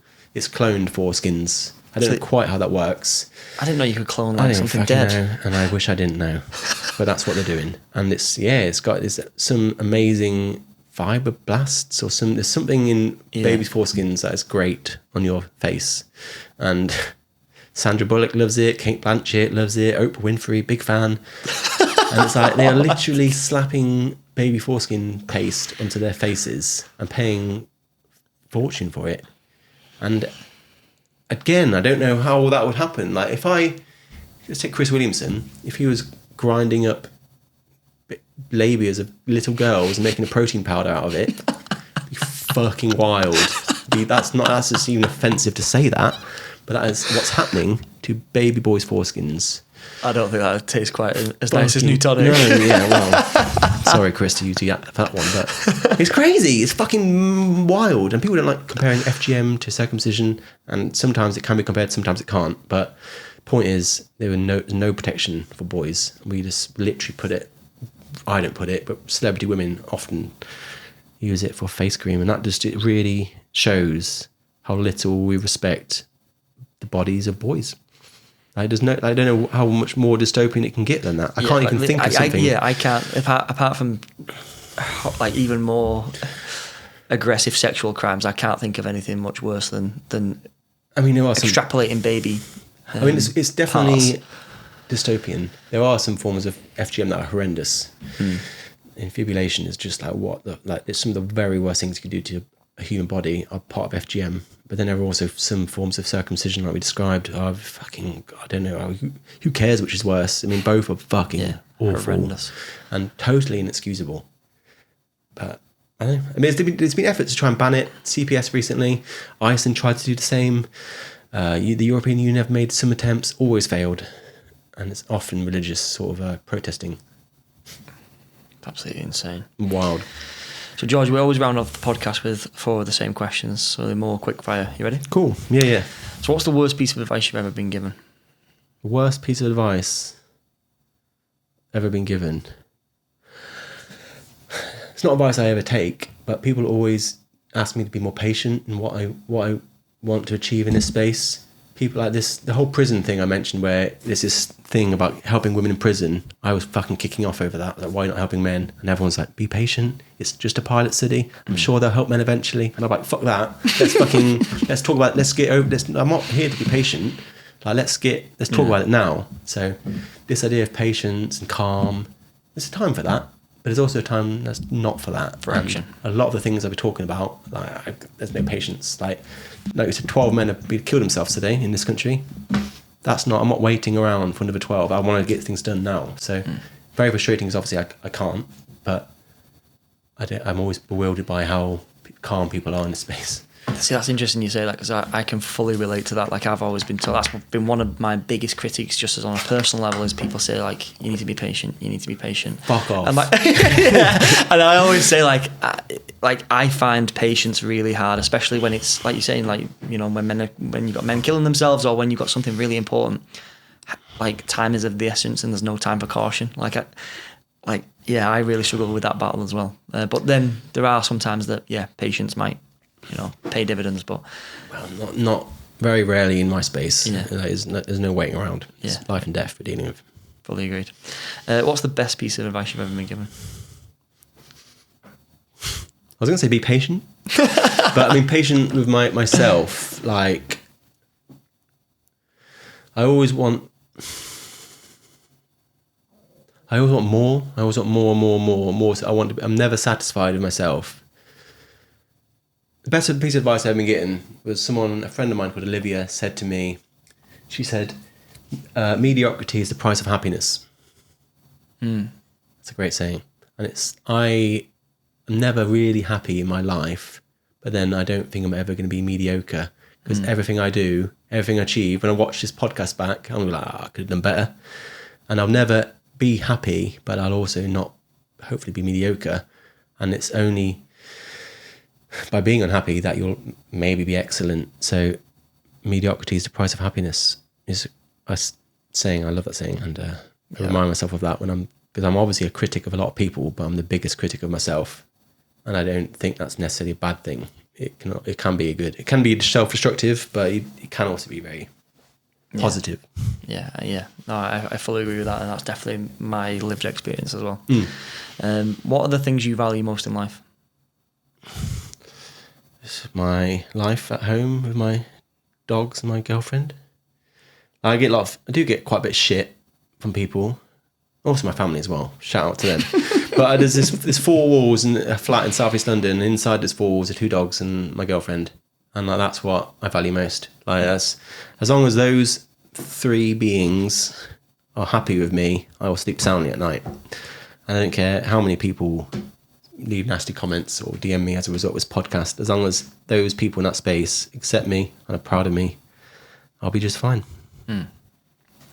And then lastly, what is the meaning of life? The meaning the meaning of life is to live, right? I mean, isn't that... What's that saying? The meaning of life is to live. I won't spend my time counting my days. I'm going to use this time. I'm sure I butchered that, but it's about... Life is about living. I don't want to just prolong my life as long as possible just to get to, a certain age. I want to use the time I've got, however long that is, to do the most meaningful work possible. I mean, before setting up the Tin Men, I had a 10, 15-year career in the creative industry as a filmmaker that I enjoyed a certain level of success, a bit like my dad did, where, you get some cool trinkets and some money and maybe travel a little bit. But ultimately, while seeing him go through it, I was like, I actually don't feel particularly fulfilled either. I don't like working for these clients. I don't find the work I'm doing meaningful. I'm exhausted. I'm stressed. And then that's what happened to the Tin Men. I set that up and I was like, shit, I'm absolutely hemorrhaging money, losing money hand over fist. Don't make any money, but I've never been more satisfied and happier, more content doing what I do now, despite it being a massive net financial loss. And I guess that goes against this idea of a man should be a provider, a man should have and I'm lucky that I don't need that, well, in the short term, but personally, I find the meaning of life is to improve the lives of myself and others around me, those I know and don't know, to the greatest possible amount until I die, I suppose. People always draw lines between different groups, particularly on the left. It's red team versus blue team, it's black versus white, it's women versus men, it's gays versus heterosexual. But I don't see it that way. I think we're all on the same team, and our job is to outdo the team that came before us, as in the last generation, and just to outdo the previous generation. And that's what I think the meaning of life is just to create the greatest possible society for everyone. If that's not too cringe. But I mean, that's what I try to do, and I think I'm doing a fairly good job so far. Yeah, that's one of the reasons, obviously, I wanted to invite you on the podcast, because I know the cost of telling the truth. Like you, I assume I've lost a lot of friends, got a lot of pushback, and a lot of people saying, why the fuck are you even bothering? So I hold you in high regard for that, in terms of putting yourself out there sometimes at the degradation of your own life. And I'm sure sometimes you might think, fucking hell, why am I doing this, and all the money or whatever, but I feel like in the end those people come out on top, versus the people that sell the soul, for lack of a better way of saying it. Well, thank you very much. Yeah, and I've definitely lost friends, but I've made way more and much better friends. And I'd rather not be friends with someone, but be myself. Yeah. Than perform as someone just to maximise these friends. And yeah, I don't like being painted as some sort of martyr. I get some not very nice things said to me, but overall I'm blessed, and I get amazing opportunities like this and meet awesome people such as yourself, and it's a pleasure. And I'm looking forward to keep going. And it's not a curse; it's a privilege in many ways. Exactly. And where can people find you, and what's next for you? The Instagram at the Tin Men, YouTube at the Tin Men blog, website probably live by the time this is out, which is thetinmen.blog. And then X, the Tin Men blog. I mean, you can see the running theme here. But the Tin Men on Instagram is the main port of call. And then YouTube is my podcasts. Perfect. All right. Thank you very much for coming on, George. It's been a pleasure. Absolute pleasure. Thank you.